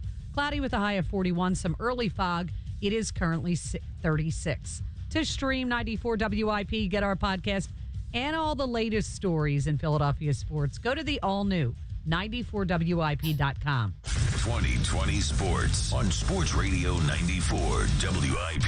644. Keith Jones, 8 years as a coach in the city of Philadelphia. That's a good run, isn't it? Very good. Isn't that a very good run? Is it a good run when you are an assistant coach and has survived the changing of a head coach? That's amazing, right? Yes. That doesn't happen very often. That's unusual, but sometimes you're under the radar as an assistant. All right, ladies and gentlemen, later today, again, I'm kind of putting together a Christmas wish list.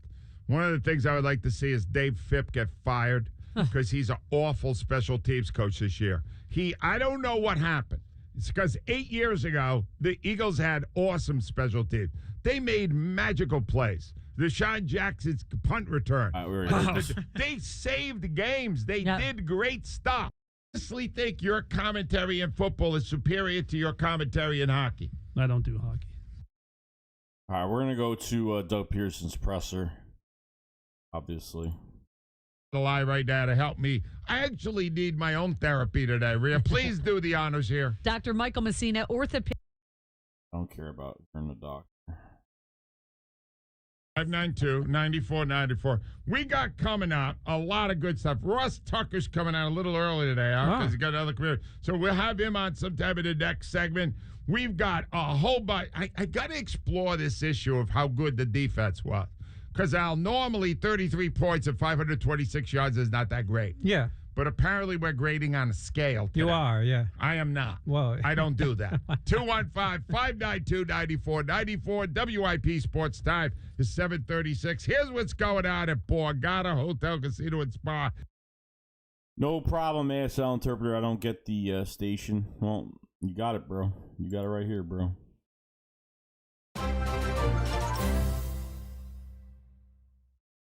Robert Dreadman, thank you for the super chat, bro. He says, morning, Joey. Big SO to our linebacker core, Singleton and Duke. Yeah, man, I don't think any of these linebackers we have really can cover really well, but I think we found some gems in there. I mean, I think Duke Riley's best game was against the Saints. He hasn't really had a great year, but I think had a really good year against the Saints. Singleton did a really good job. Has done a good job all year, really. So hopefully maybe some of these other guys will get chances soon. Whether it's going to be the rest of these games or obviously in the off season, and hopefully we have a normal off season next year. So see what Davion Taylor, Sean Bradley, see what some of these other guys could do. And we'll see, man. We'll see. He's not really happy. Oh, wow.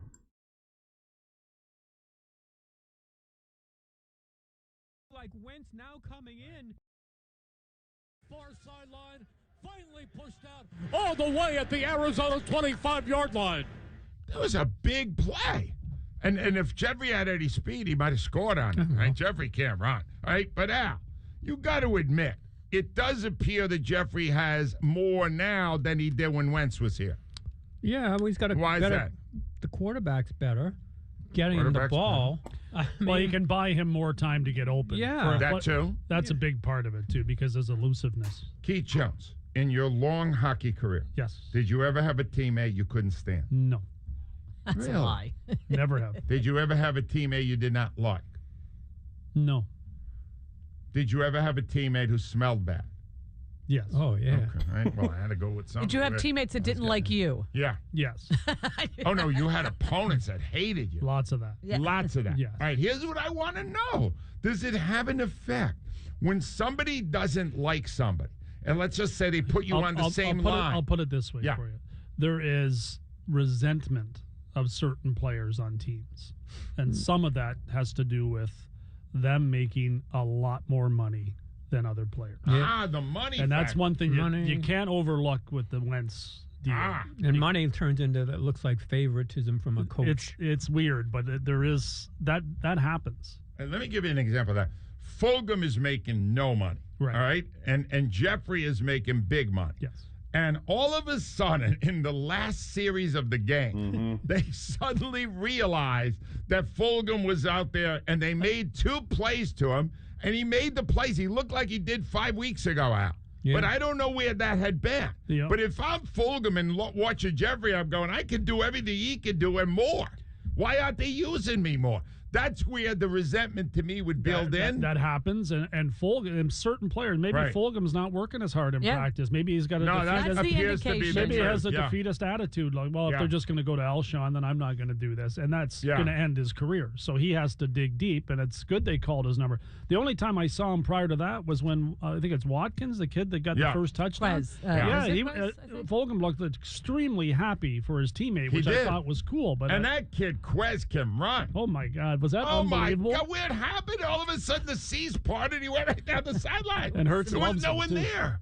Oh, well, he's fast. Yeah, that was cool. Right? That was good. But all I could think when I was watching that was how messed up this situation is with Jeffrey. Because it can't be a coincidence that Jeffrey was useless while Wentz was there. And the minute Wentz left, Jeffrey has been useful Yeah. instead. He's gonna go- That's not a coincidence. No, he's going to go the extra mile for Jalen Hurts. And part of that might not be that it's Jalen Hurts. It might be more that he's not Carson Wentz. I don't know. Scott's on the line from Barrington. Hi, Scotty. Scott, are you there? Angelo, what's going on? What's happening, Scotty? Nothing much here at work listening to you guys. And, man, what a game yesterday, Brother Angelo. Do you feel bad or do you feel, happy that we got a really good quarterback? I feel happy we got a real good quarterback. Brother Angelo, I heard you. I'm going to give you why I think he's a superstar. Number one, we all see he's composed. Number two, his press conference. Number three, he doesn't go to the sideline and whine like number 11 does. Cool the other side of the iceberg, Brother Angelo. What more do you want out of a quarterback? And again, throws the ball away. I'll say it again. I'll say it a million times. He's a rookie, knows to throw the ball away, unlike number 11, who's been here for 5 years, Brother Angelo. You Explain said that it, one. composed. You just said it, Scott. Scott, if you saw these two players, you know what you would think? Wentz was the rookie, and this kid was the 5-year player. That's like Because Superman. he That's like doesn't Superman. panic. He doesn't do dumb things. Now, he blew it in the first play with a safety. Yeah. Did that seem to haunt him the rest of the game, or did he get Nope. right over it? He just kept right on, bro. He just kept, as my uncle would say, he That's kept right on mental. trucking, Brother You Angelo. understand? That's mental strength, Scott. That's somebody who's strong-minded. And sometimes they say it doesn't matter what college you go to. Nothing against anybody's college, but at this point, I think it does, Brother Angelo. And and my fiance got me Jalen Hurts jersey over the weekend. Found one. Nice. No, I am not a college football fan, but I now believe what you just said. I believe I would pretty much only recruit players out from Alabama and Oklahoma. Well, that's ridiculous. Because Carson Wentz those guys have Carson already Wentz- been in the Well, pros. Carson Wentz came in and proved it in the NFL. I know he did for a very brief period of time. but and then he so is realized Jalen he Hurts. comes My from God. Bismarck, North Dakota, and he stopped being that. Now, you explain to me what happened to that guy. I don't know, but it's No, not yeah, because he yeah, went to North Dakota. He proved he could play in the NFL. Had nothing to do. He ran the offense at North Dakota. There's plenty of guys that come out of small schools. The argument with Hurts is way more than just a big school. It's what he went through at that big school. That was indoctrination. It's unbelievable that what he went through to go through that at a national championship game, to be basically, it would be like Wentz now coming in and running the team. I got to say, Al, since Hurts has done this, I've been keeping my eye on Tua. Yeah. He also is extremely good. He is. He's very good. How did they end up with two of those guys? Well, because it's Alabama. So, in other words, all they get is the pick of every litter. Well, You just realizing this? No, I don't follow this stuff. But both of them look like they're professionals. Well, didn't the other guy went to Oklahoma and transferred from somewhere else too. What's amazing under these circumstances, for a player who went through what he's been through, he's not looking over his shoulder. No. And he's already experienced that with Tua coming in and taking his job. He does not appear in any way to be worried about Wentz taking his job. He's not just at all. doing what he does. All right, Scott, when are you going to wear the new jersey for the first time? Man, Christmas, because my lady told me I can now wear it for Christmas. But Christmas Day, you're going to have our number 2? Yes, I will. Loud and proud, Brother Who's Angelo. playing? It's a game Christmas Day, right? Baltimore, maybe? Is there really? I think it is, Brother Al. I think it is. But that's pretty cool, Scott. That's nice that you're going to roll that out on Christmas Day. On Friday? That's Friday. I think there's a football. Is there Really? might They're be going a to go up football against game. basketball? It's I a big don't day. I don't know. I dedicate that day entirely to family. They'd rather you watch the game. See you guys later. Dave's up next. No, hold on. Kenny's up next, then Dave. Hi, Kenny. You know, how bad is it that yesterday the game was over and I was like, wow, I was entertained for the first time all year. Yeah. It used to be, I think I was entertained. If we'd lost, I would be mad. Now I'm just settling for being entertained. That's what we sunk to. All right, but they lost. Did you feel the way you normally do after a bad loss? No, because this is the screwiest season and the screwiest year of my life. Mm-hmm. So if we end up with the pandemic season and we got a quarterback for the next 10 years who's going to entertain us, win big games, be exciting, then we didn't have that bad a year, right? As long as we still got that elephant in the room to deal with, and that's that $35 million contract. Yeah. I don't. How he's got his money this offseason if he's still around. All right. Now, Kenny, I got to be honest with you. There's a portion of this weekend when I started to think about you. Because you had mentioned on one of the shows last week that you still do not have a kidney donor. Could you give us all an update on your kidney search? Nobody has matched yet? What's happening right now?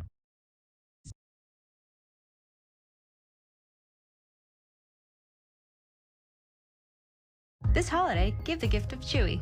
Save on presents for your pets, like food. All right, so now we're pretty much caught up to live right now. So Doug should be on another half hour, 35 minutes.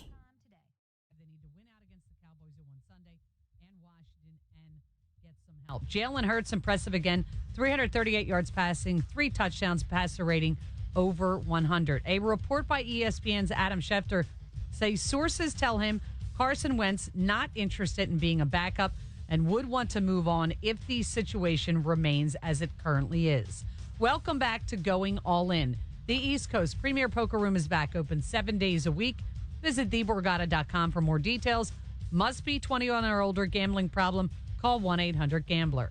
NBC 10 First Alert Forecast brought to you by Dr. Glatt. Cloudy this morning. High of 41. It's currently 36. Failing or thinning hair? Call the region's premier hair restoration expert for men and women, Dr. Paul Glatt. Book a consultation at drglat.com.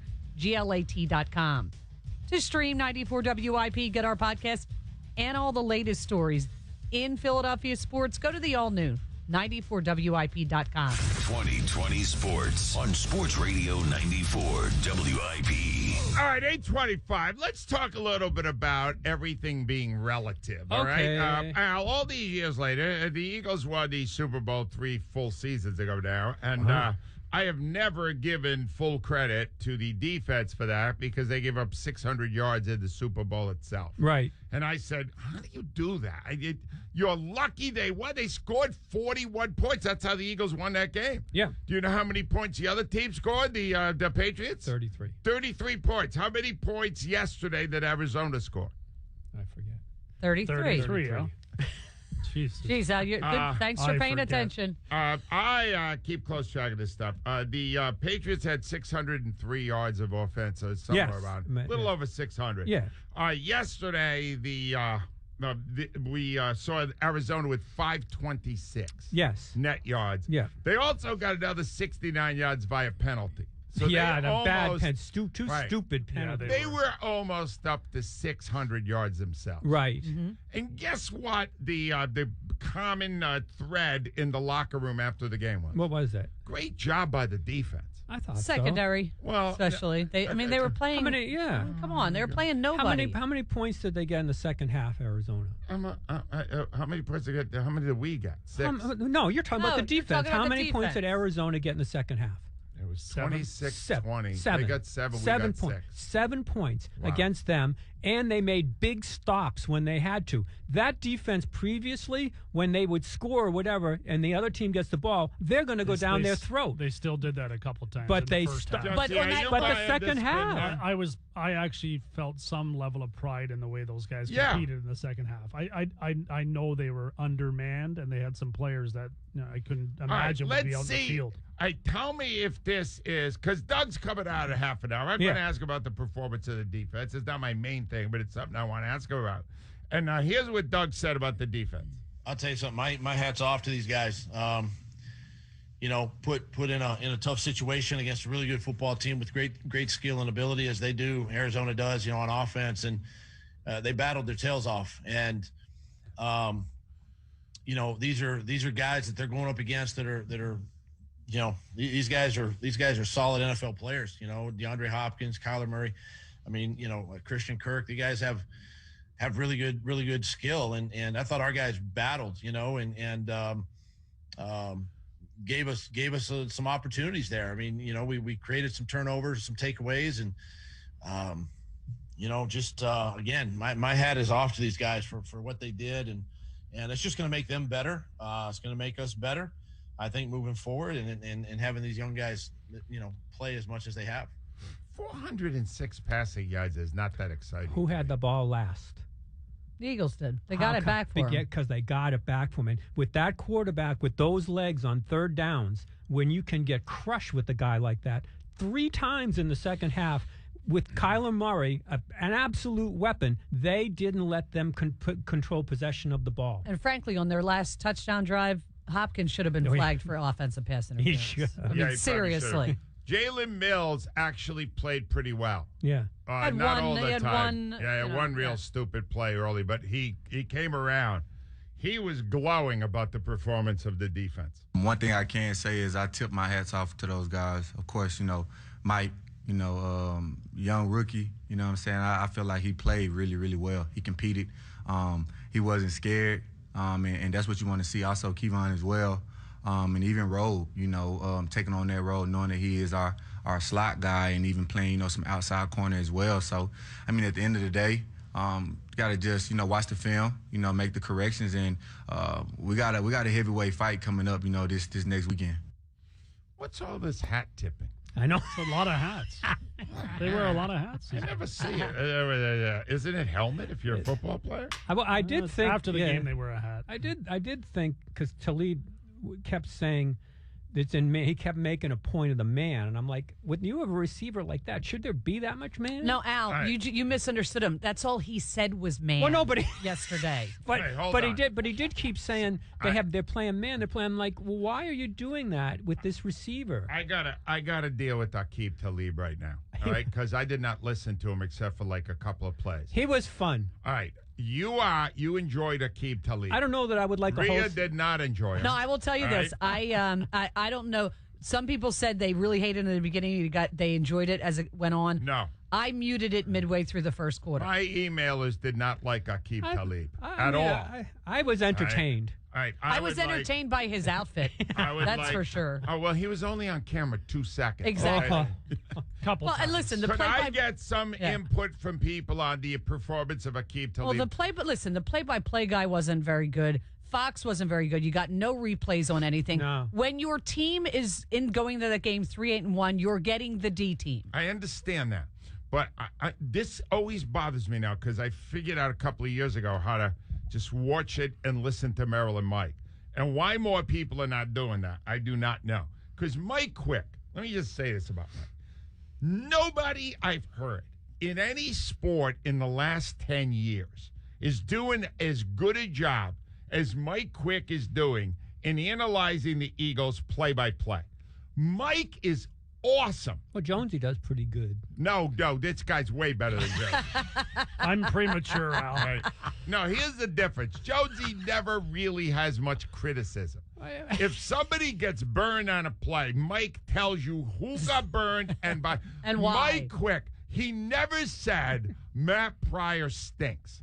But every time Matt Pryor missed a block, which was a lot, Mike told you Matt Pryor missed a block. I'll tell you if the guy on the other team missed his guy. Yeah, I know you are.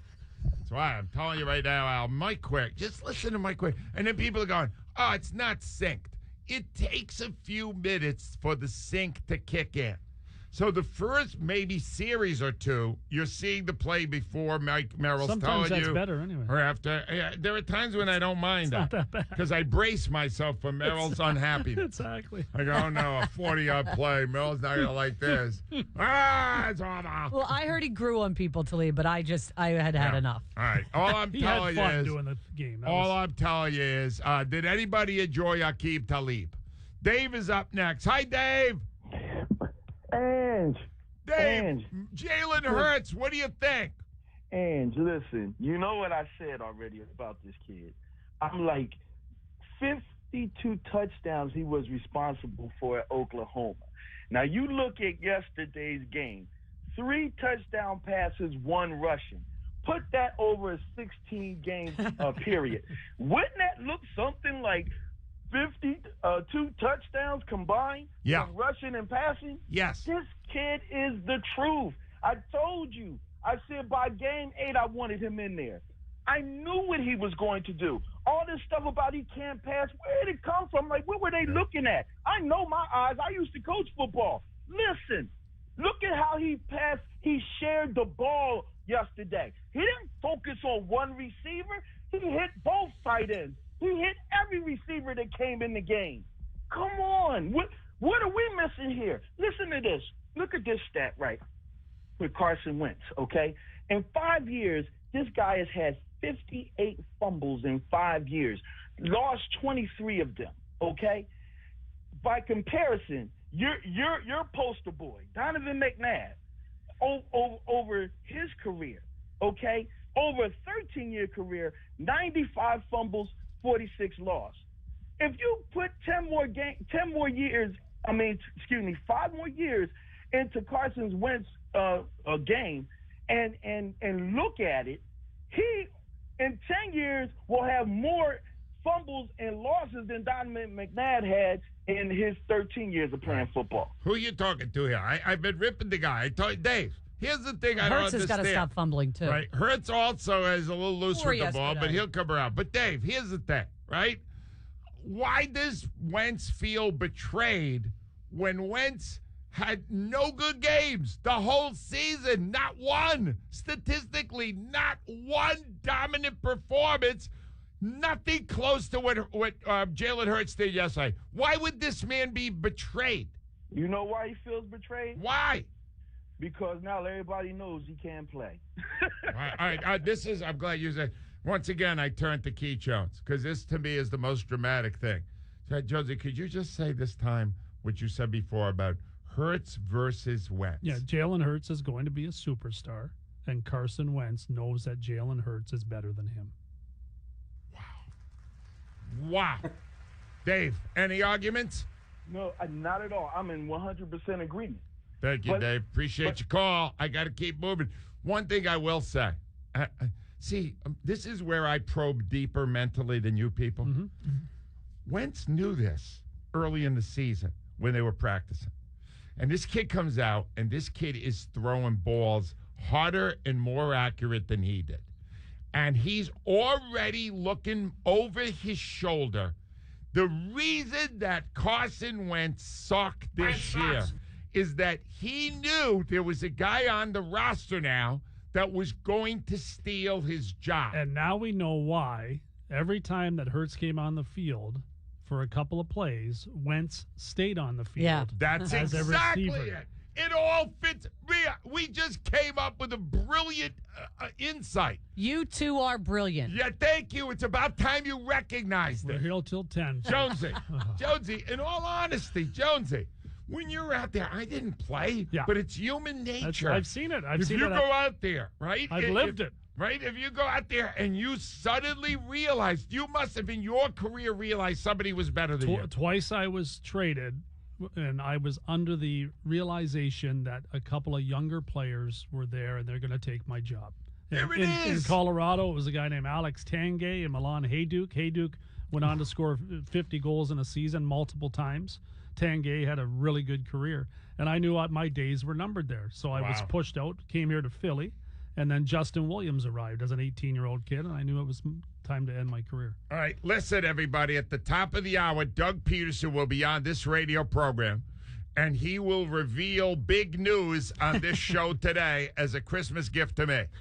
Expect in less than a half an hour confirmation that Jalen Hurts will start Sunday in Dallas. You're going to get it.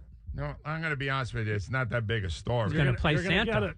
What is he He's going to do? play now? Santa. You got to sit on his lap, though. I'm going to pitch it to him that way out because we're pretty tight. Yeah. And I'm going to go, Doug, we got a lot of years together.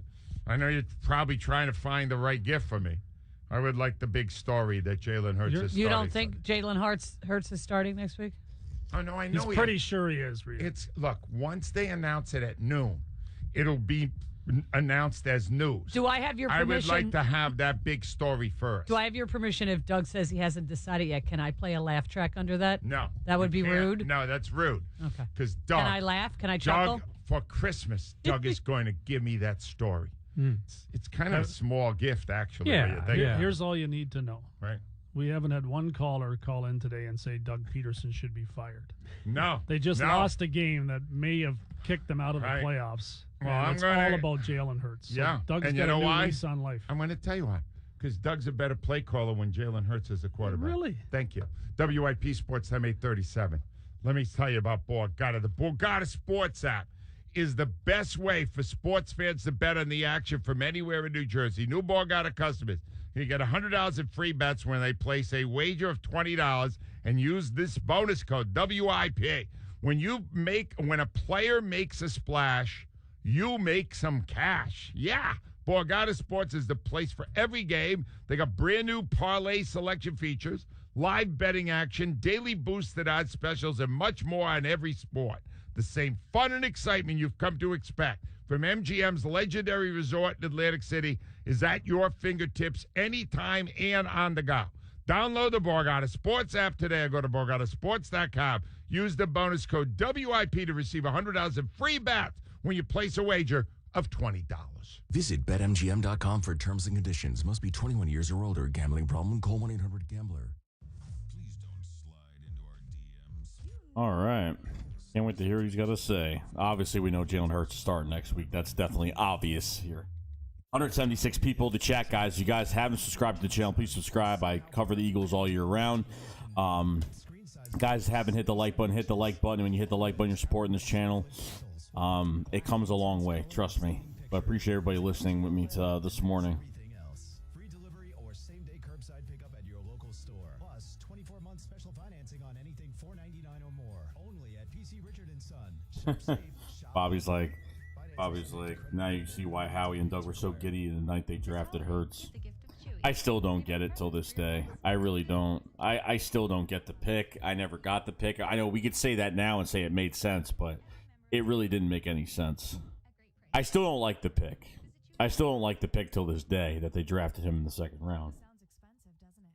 That's just you could say that now that it worked out, but at the time it was just horrible.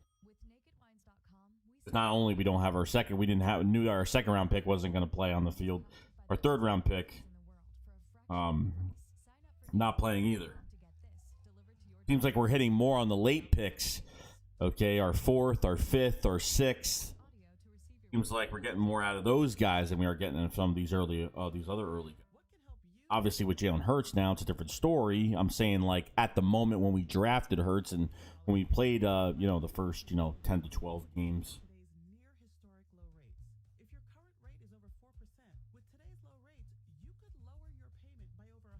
I want to know whose idea was to pay Carson Wentz. I want to know the ultimate decision on who want to pay Carson Wentz. That's what I really want to know. That's what I really want to know about that.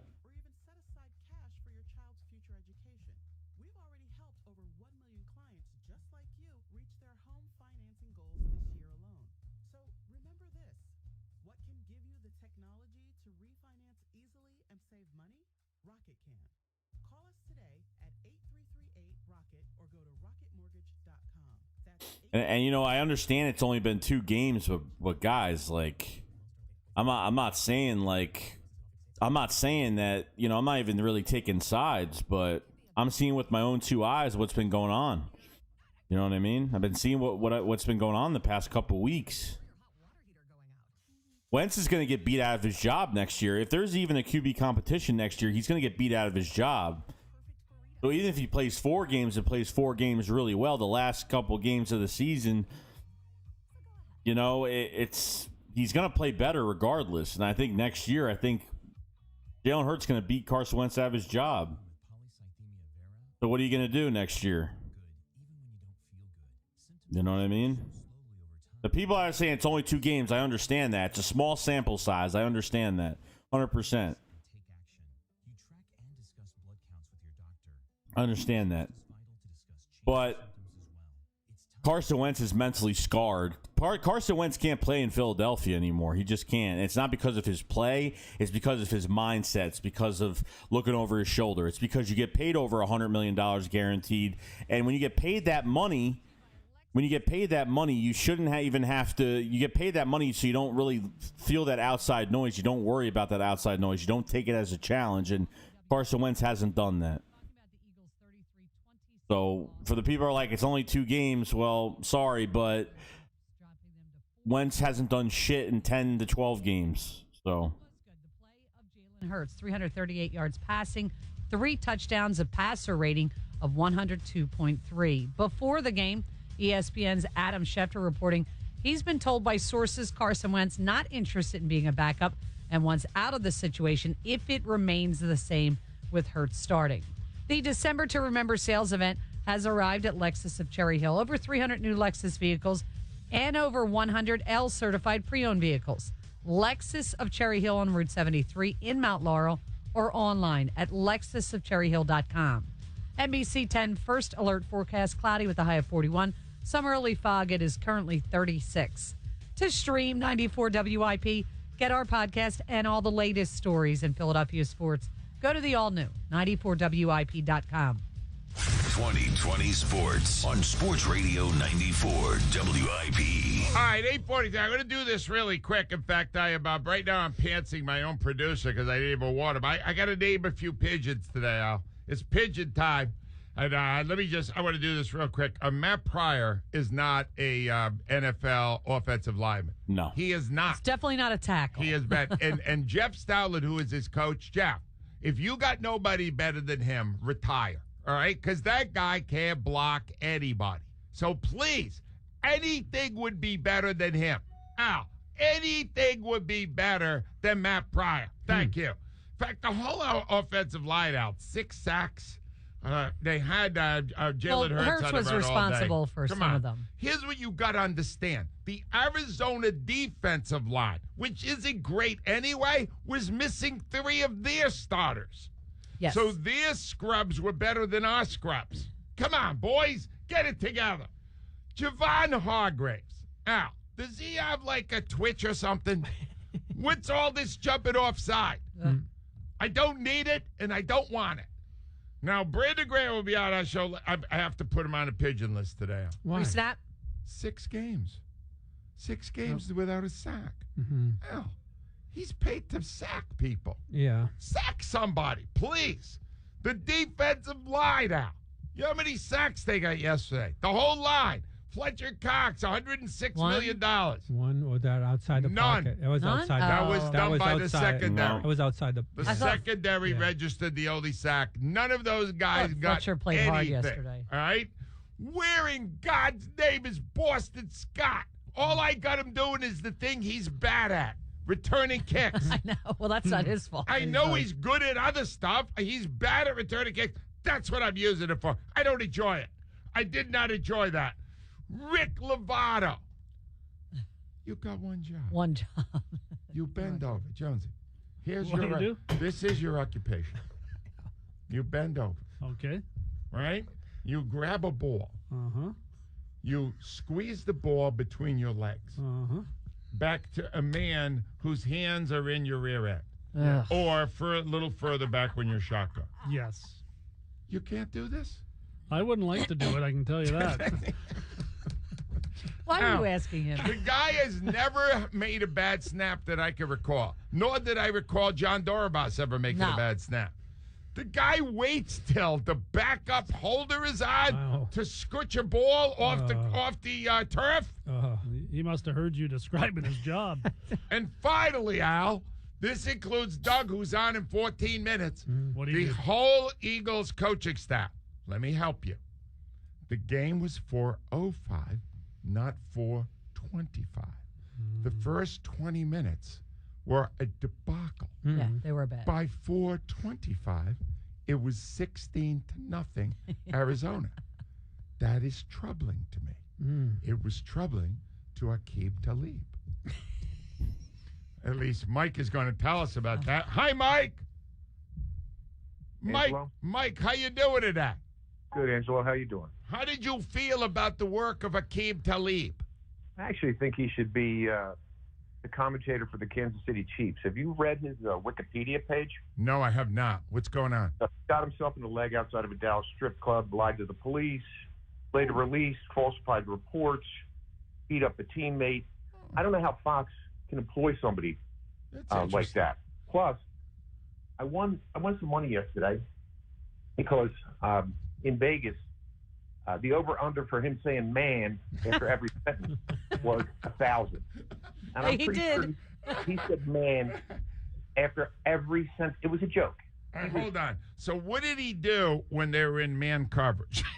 Oh no, it was a lot of great. man. It was There you unbelievable. go. They're in man coverage, man? Man coverage, man. Yeah, man. All right, Mike, I'm going to say that you did not enjoy his work. Is that correct? Awful. Fox should fire him today. Thank you, Mike. Appreciate your input. Big He was Rube is bad. up I next. didn't Hi, like Big him at Rube. Holla. Big Rube. What did you think of Hurts? He looked good. He's more than what I expected. So y'all got a future quarterback on y'all hands. No. Keith Jones said we have a new superstar on our hands and that he is now officially better than Wentz. Do you agree with Jonesy? No doubt. I'm going to give him a new nickname, Hurts Against All Odds. Wow. All right. Now, here's the thing. You were in the jersey business. Is that jersey of value now? The number 2 jersey is more valuable than number 11 jersey. If that was 15 years ago when I was co-owner of Mitchell & Ness, people would be lining up outside of the retail outlet today. Right. I called Ava in during the break. I said, Ava, I need some Jalen Hurts jerseys to give away this week before Christmas. Because everybody that loves the Eagles and loves football, would you sit, Jonesy, would you like a number 2 under your tree? I certainly would. And then I try to find the dog. My man Jones. All right, Big Rube, I heard a rumor that I could get chicken on a Monday. Yes, you can. I'm right here now at 1308 Gerard at my ghost kitchen. At 9 o'clock, I go live. You can order on Grubhub, Uber Eats, everything. So first time, 7 days a week, you get Big Rube's, fried chicken, cheesesteak, all the above. That's great. Ladies and gentlemen, I would like to say to you, and I'm not being paid to say this, Big Rube's chicken is the finest thing you will ever place in your mouth. Please believe it. Holla. Holla. There's my man, Big Rube. That Those chicken are big. is so Those good. ghost kitchens are It's big so now. good. Yeah, and he's so good. Fred is on the line. Wait, he's not going to rip Doug Peterson. Doug's going to be on hold in 2 minutes. Fred, you're going to rip the coach today? Fred? Yeah. From Cherry Hill, are you calling to rip Doug 10 minutes before he comes on? Yeah, and I'm also calling to rip you. Will you stop kissing his butt? Wait, hold on. Here we go. I didn't talk to him yet. What do you Yeah. Call back well, later. All right, Fred, hold on. You have Fred. a lot of teeth, and then you have no bite. All right, Fred. God bless you that you called now. I got my pen out. I'm going to take notes so you could teach me how to interview. Yeah. All right? I will too. I'll be Doug and you be me. All right? What? Doug comes on. What's your first question? What are you going to do about this offensive line? Because no matter what quarterback you put up there, they're going to get ate alive. You got nothing up front.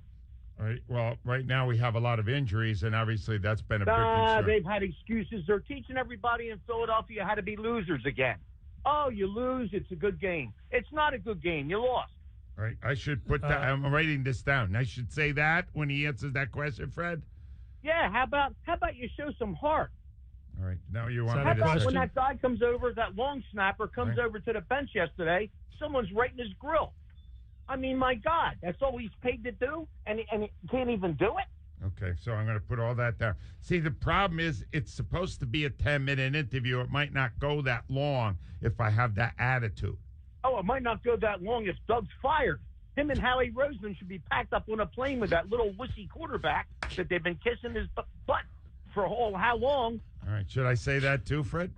Oh, I'd love it. Okay, a wussy quarterback, and should I just say straight up that Fred from Cherry Hill thinks you should be fired? Absolutely. All right, hold on. Okay, stay tuned.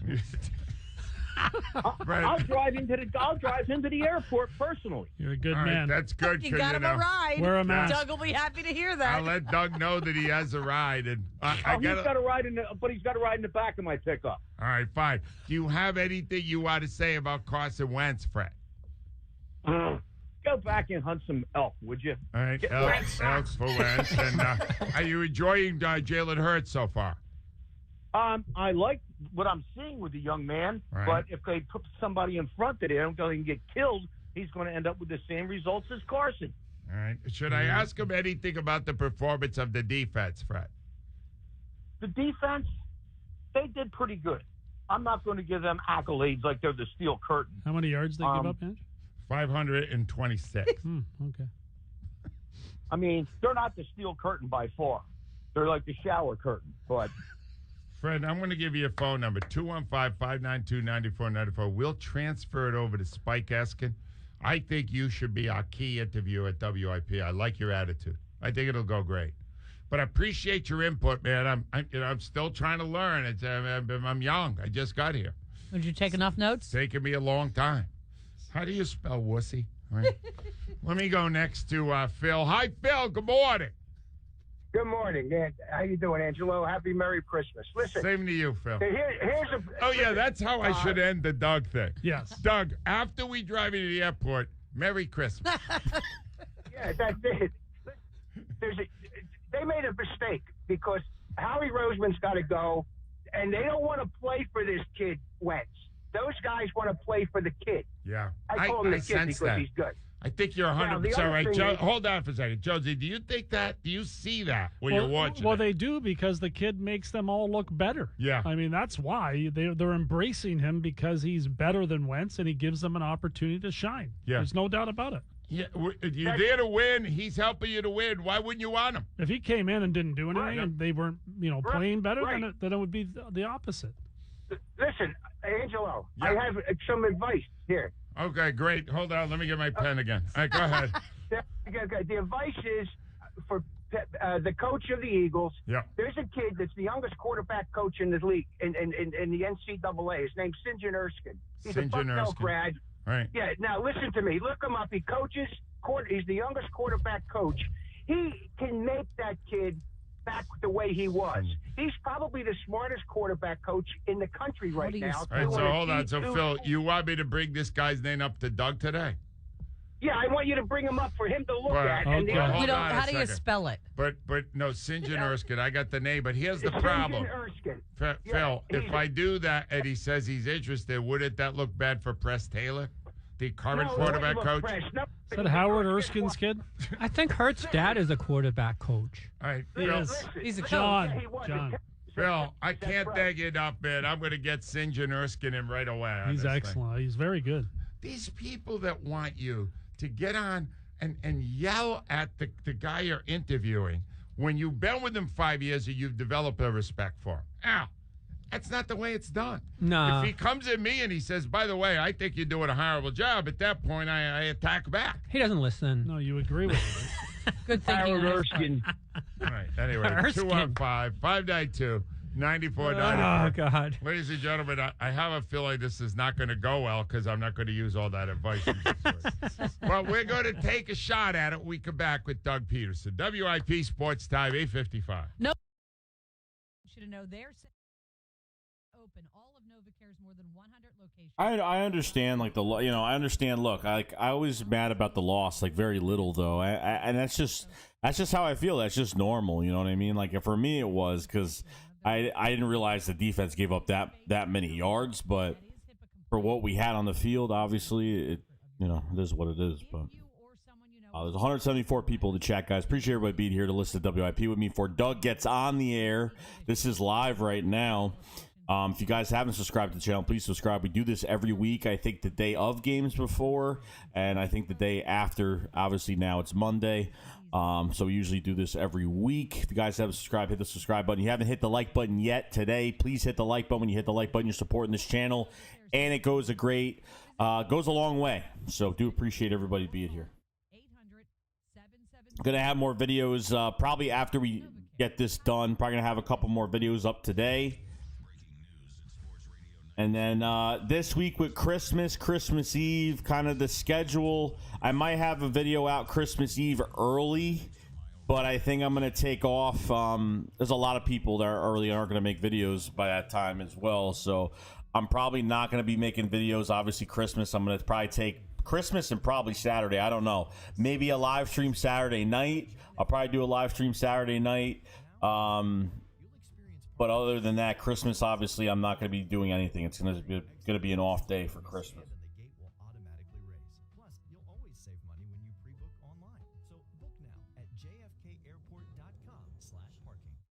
Yeah, Dave Phipps got to go, man.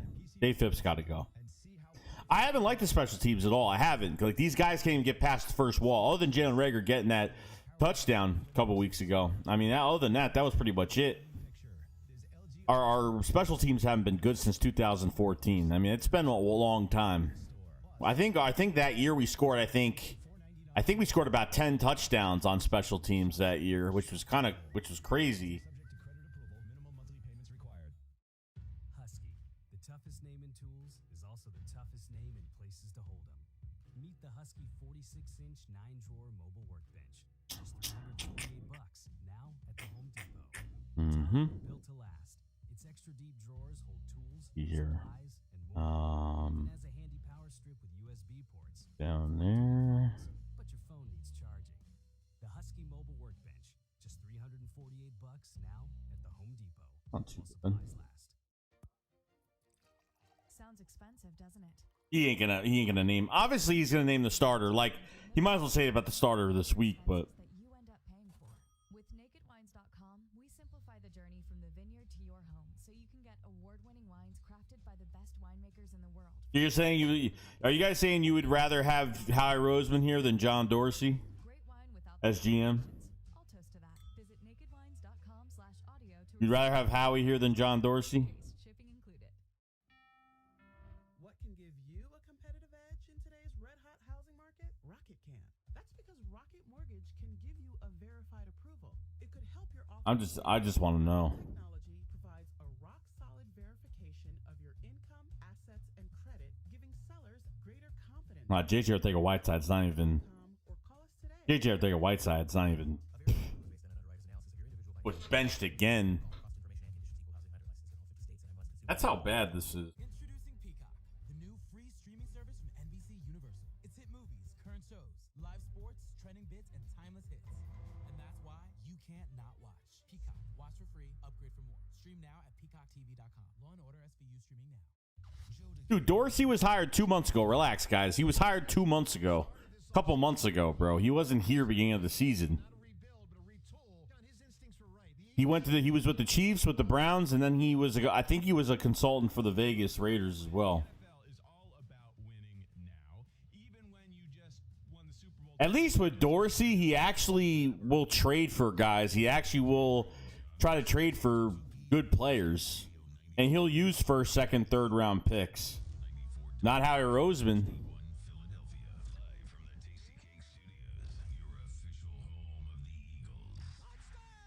Sports Radio 94 WIP, a radio.com sports station.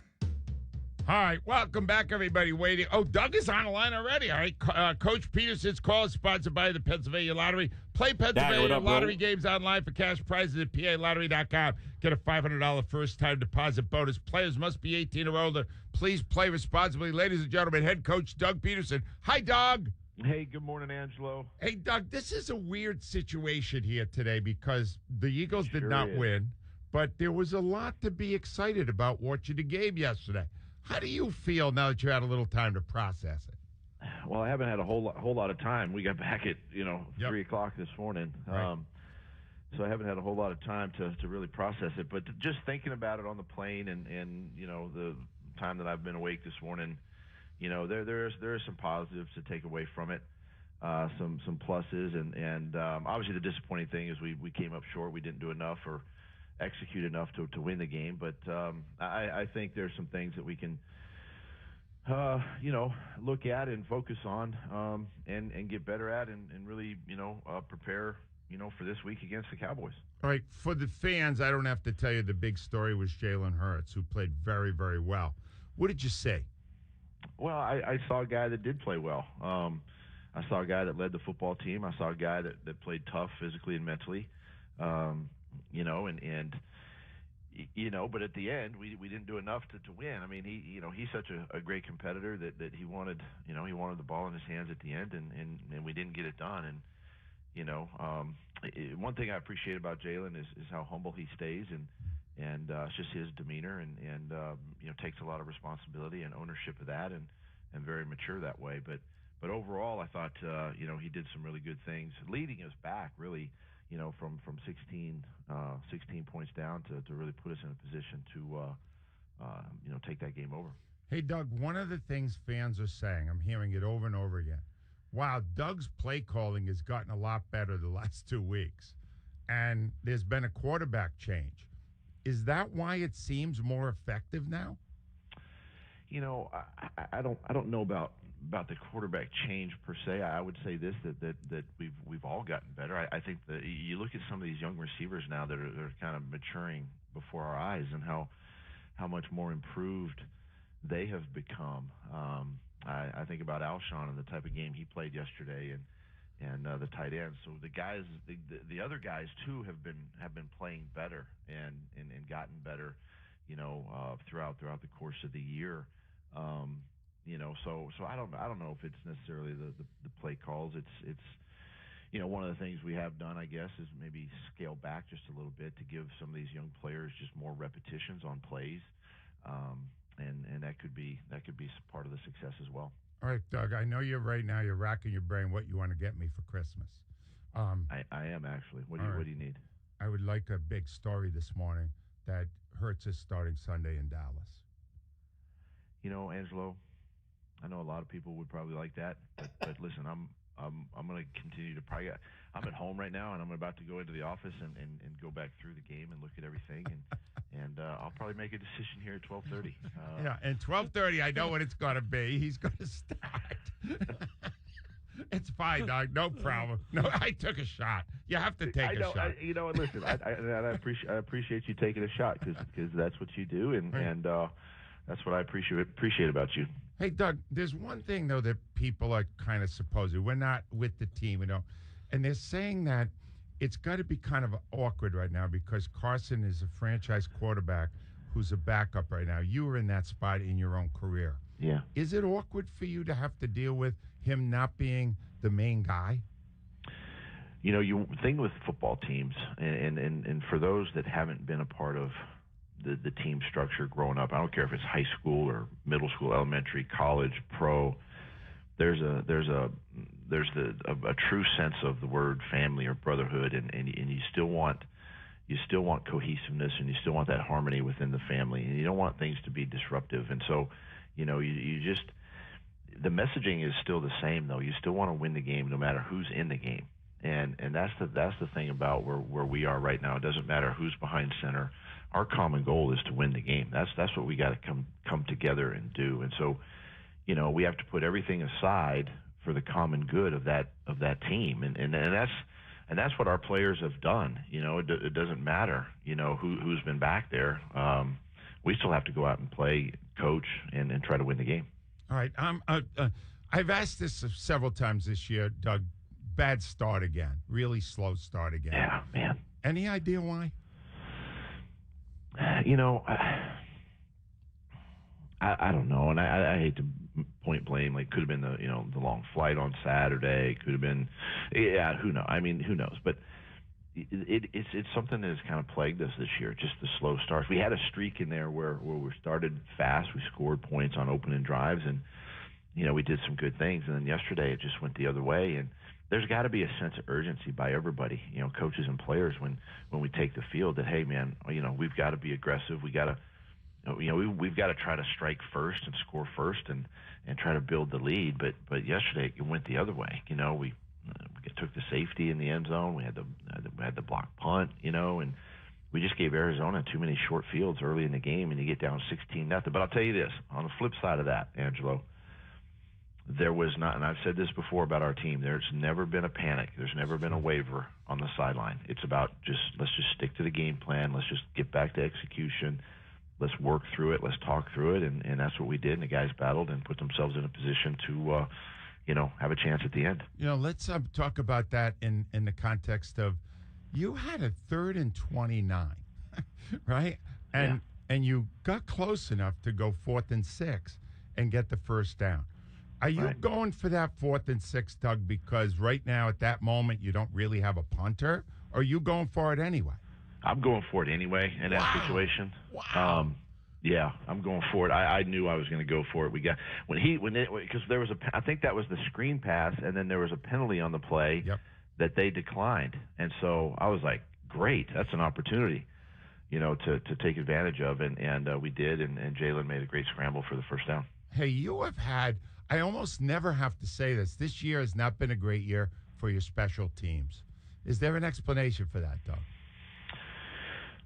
The one thing, we've had so many moving parts, man. I tell you, the injury list just kind of keeps growing each week, and there are some new faces, some new bodies that some players that we've brought onto the team that are having to play in some key roles. And I'm not putting everything on these guys too. We've got to be, as coaches, we have to be prepared for these situations, and it got us last night, and then even towards the end of the game, Greg Ward was dealing with some issues on the sideline. We had lost Jalen Rager towards the end of the game, and so our punt returner too was sort of gimpy just a little bit back there, and you got to make adjustments throughout the game. But we have to be better. We know that. We understand that, and we'll work on that and fix it this week. All right. With all these injuries in your secondary, you've had the honor of facing Metcalf, Adams, Thomas, Hopkins. Great receivers, 4 straight weeks. Yeah. Is Hopkins the best of the 4? He's right up there. He's definitely right up there. The dude is powerful. He's strong. Got great hands. He's explosive. Everything you see in a top receiver in this league, and he definitely proved it. I mean, I thought Metcalf, a couple weeks ago, was that type of player, and DeAndre Hopkins is another one, and a lot of credit to him. Where he's put himself in his career and had a career game yesterday. All right, you're going to be in Dallas on Sunday, and a very bad injustice is going to happen. They're going to have minimum 35,000 fans. I saw yesterday. They are putting a lot of people in that building. You're not allowed any fans here. Do you think that's fair? Well, listen, and you know this, that each state is different, it's governed differently, and so we abide by the rules and the policies that are in place.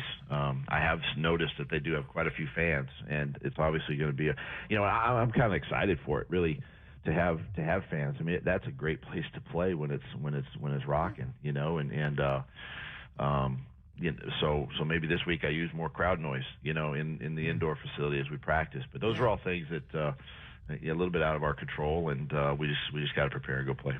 But Hurts knows we hate the Cowboys, right, Doc? He will. He will. Whoever's back there, they'll know. All right, they will.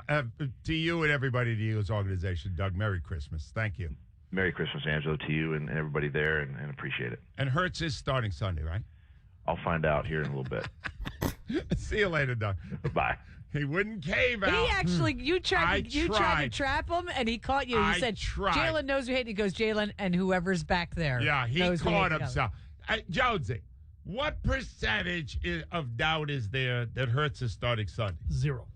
I gotta tell you the truth. If Carson's starting, I don't think I'm watching. Well, that would mean the season was over. I don't think I'm watching. Now, what would happen if he? You know what? I've thought it over. If Carson's a little upset, I'm gonna let him start Sunday against the Cowboys. Make people dislike Wentz even more than what's going on now. There would be an immediate outcry. It would make them really unhappy with Doug. There would be an outcry to fire Doug in that moment. Yeah. On the line from Illinois is our good friend Ray. Hi, Ray. How you doing, Raymond? Oh, man. I got up exhausted. Yeah. Because I'm an hour behind you guys, and I got up at 5 o'clock, and I'm like, I got to get up, And now my gut's hurting for laughing so much. He wouldn't cave in. I tried everything. Great interview. That's the best interview I've heard. It's a beautiful interview, Al. Wait till I get the rest of them. Wait till the emails come in. Yeah. You saw Petalum. You didn't attack them. They lost the game. The season's over. He's getting fired. Why didn't you tell him that? Well, my intro was going to be Merry Christmas, Philadelphia. And then I'm like, well, you know what? Good morning, city of brotherly love. Ray, I'm going to be honest with you. I'm not that upset that they lost the game because I love Hurts and I can't wait to see him play again. I was actually kind of bummed out for an hour and a half or so because of, just the implications of the playoffs and everything. But the Eagles still do have a chance. And if you think about a couple of years ago, they don't have a chance. Yes, they do. Think about it. No, they're out. Hang on. You have little hope. No, they're not making the playoffs. They're 4-9-1. I don't know if the word might not have reached you in Illinois, Ray. They're losing. They're not winning. Hey, wait a minute. Remember, I am in Illinois, and I watch the Bears from time to time, but a lot more this season because of Nick Foles playing, right? Or was playing. Anyway, Trubisky's playing pretty well. Yeah, he is. All of a sudden. Let me explain something. Okay. A couple of years ago, remember when the Eagles were playing the Redskins, last game of the season? Yeah. They had to win the game, and the Bears were playing the Vikings. And the Bears had nothing to play for, but they beat the Vikings, and the Eagles beat the Redskins. And I remember that. It's not happening. You're 4-9-1. Ray, Al, would you tell him he got no shot? They're getting in. Jonesy, are we have any shot here, Jonesy? No. Rhea, any shot? Yes, they do have a mathematically That's good not chance. what I'm asking you. You're asking me if they have a chance? I'm asking you if you think they're going to do it. Why not? This whole division sucks. Exactly. And we've seen stranger things happen, okay? And this is a strange year with a very interesting quarterback situation. And we've seen it before with Foles, and now we got Hurts. And you know what? I think they're going to get in on the last second of the last game. Hold on. I got a deal. All right, Ray, this is how sure I am.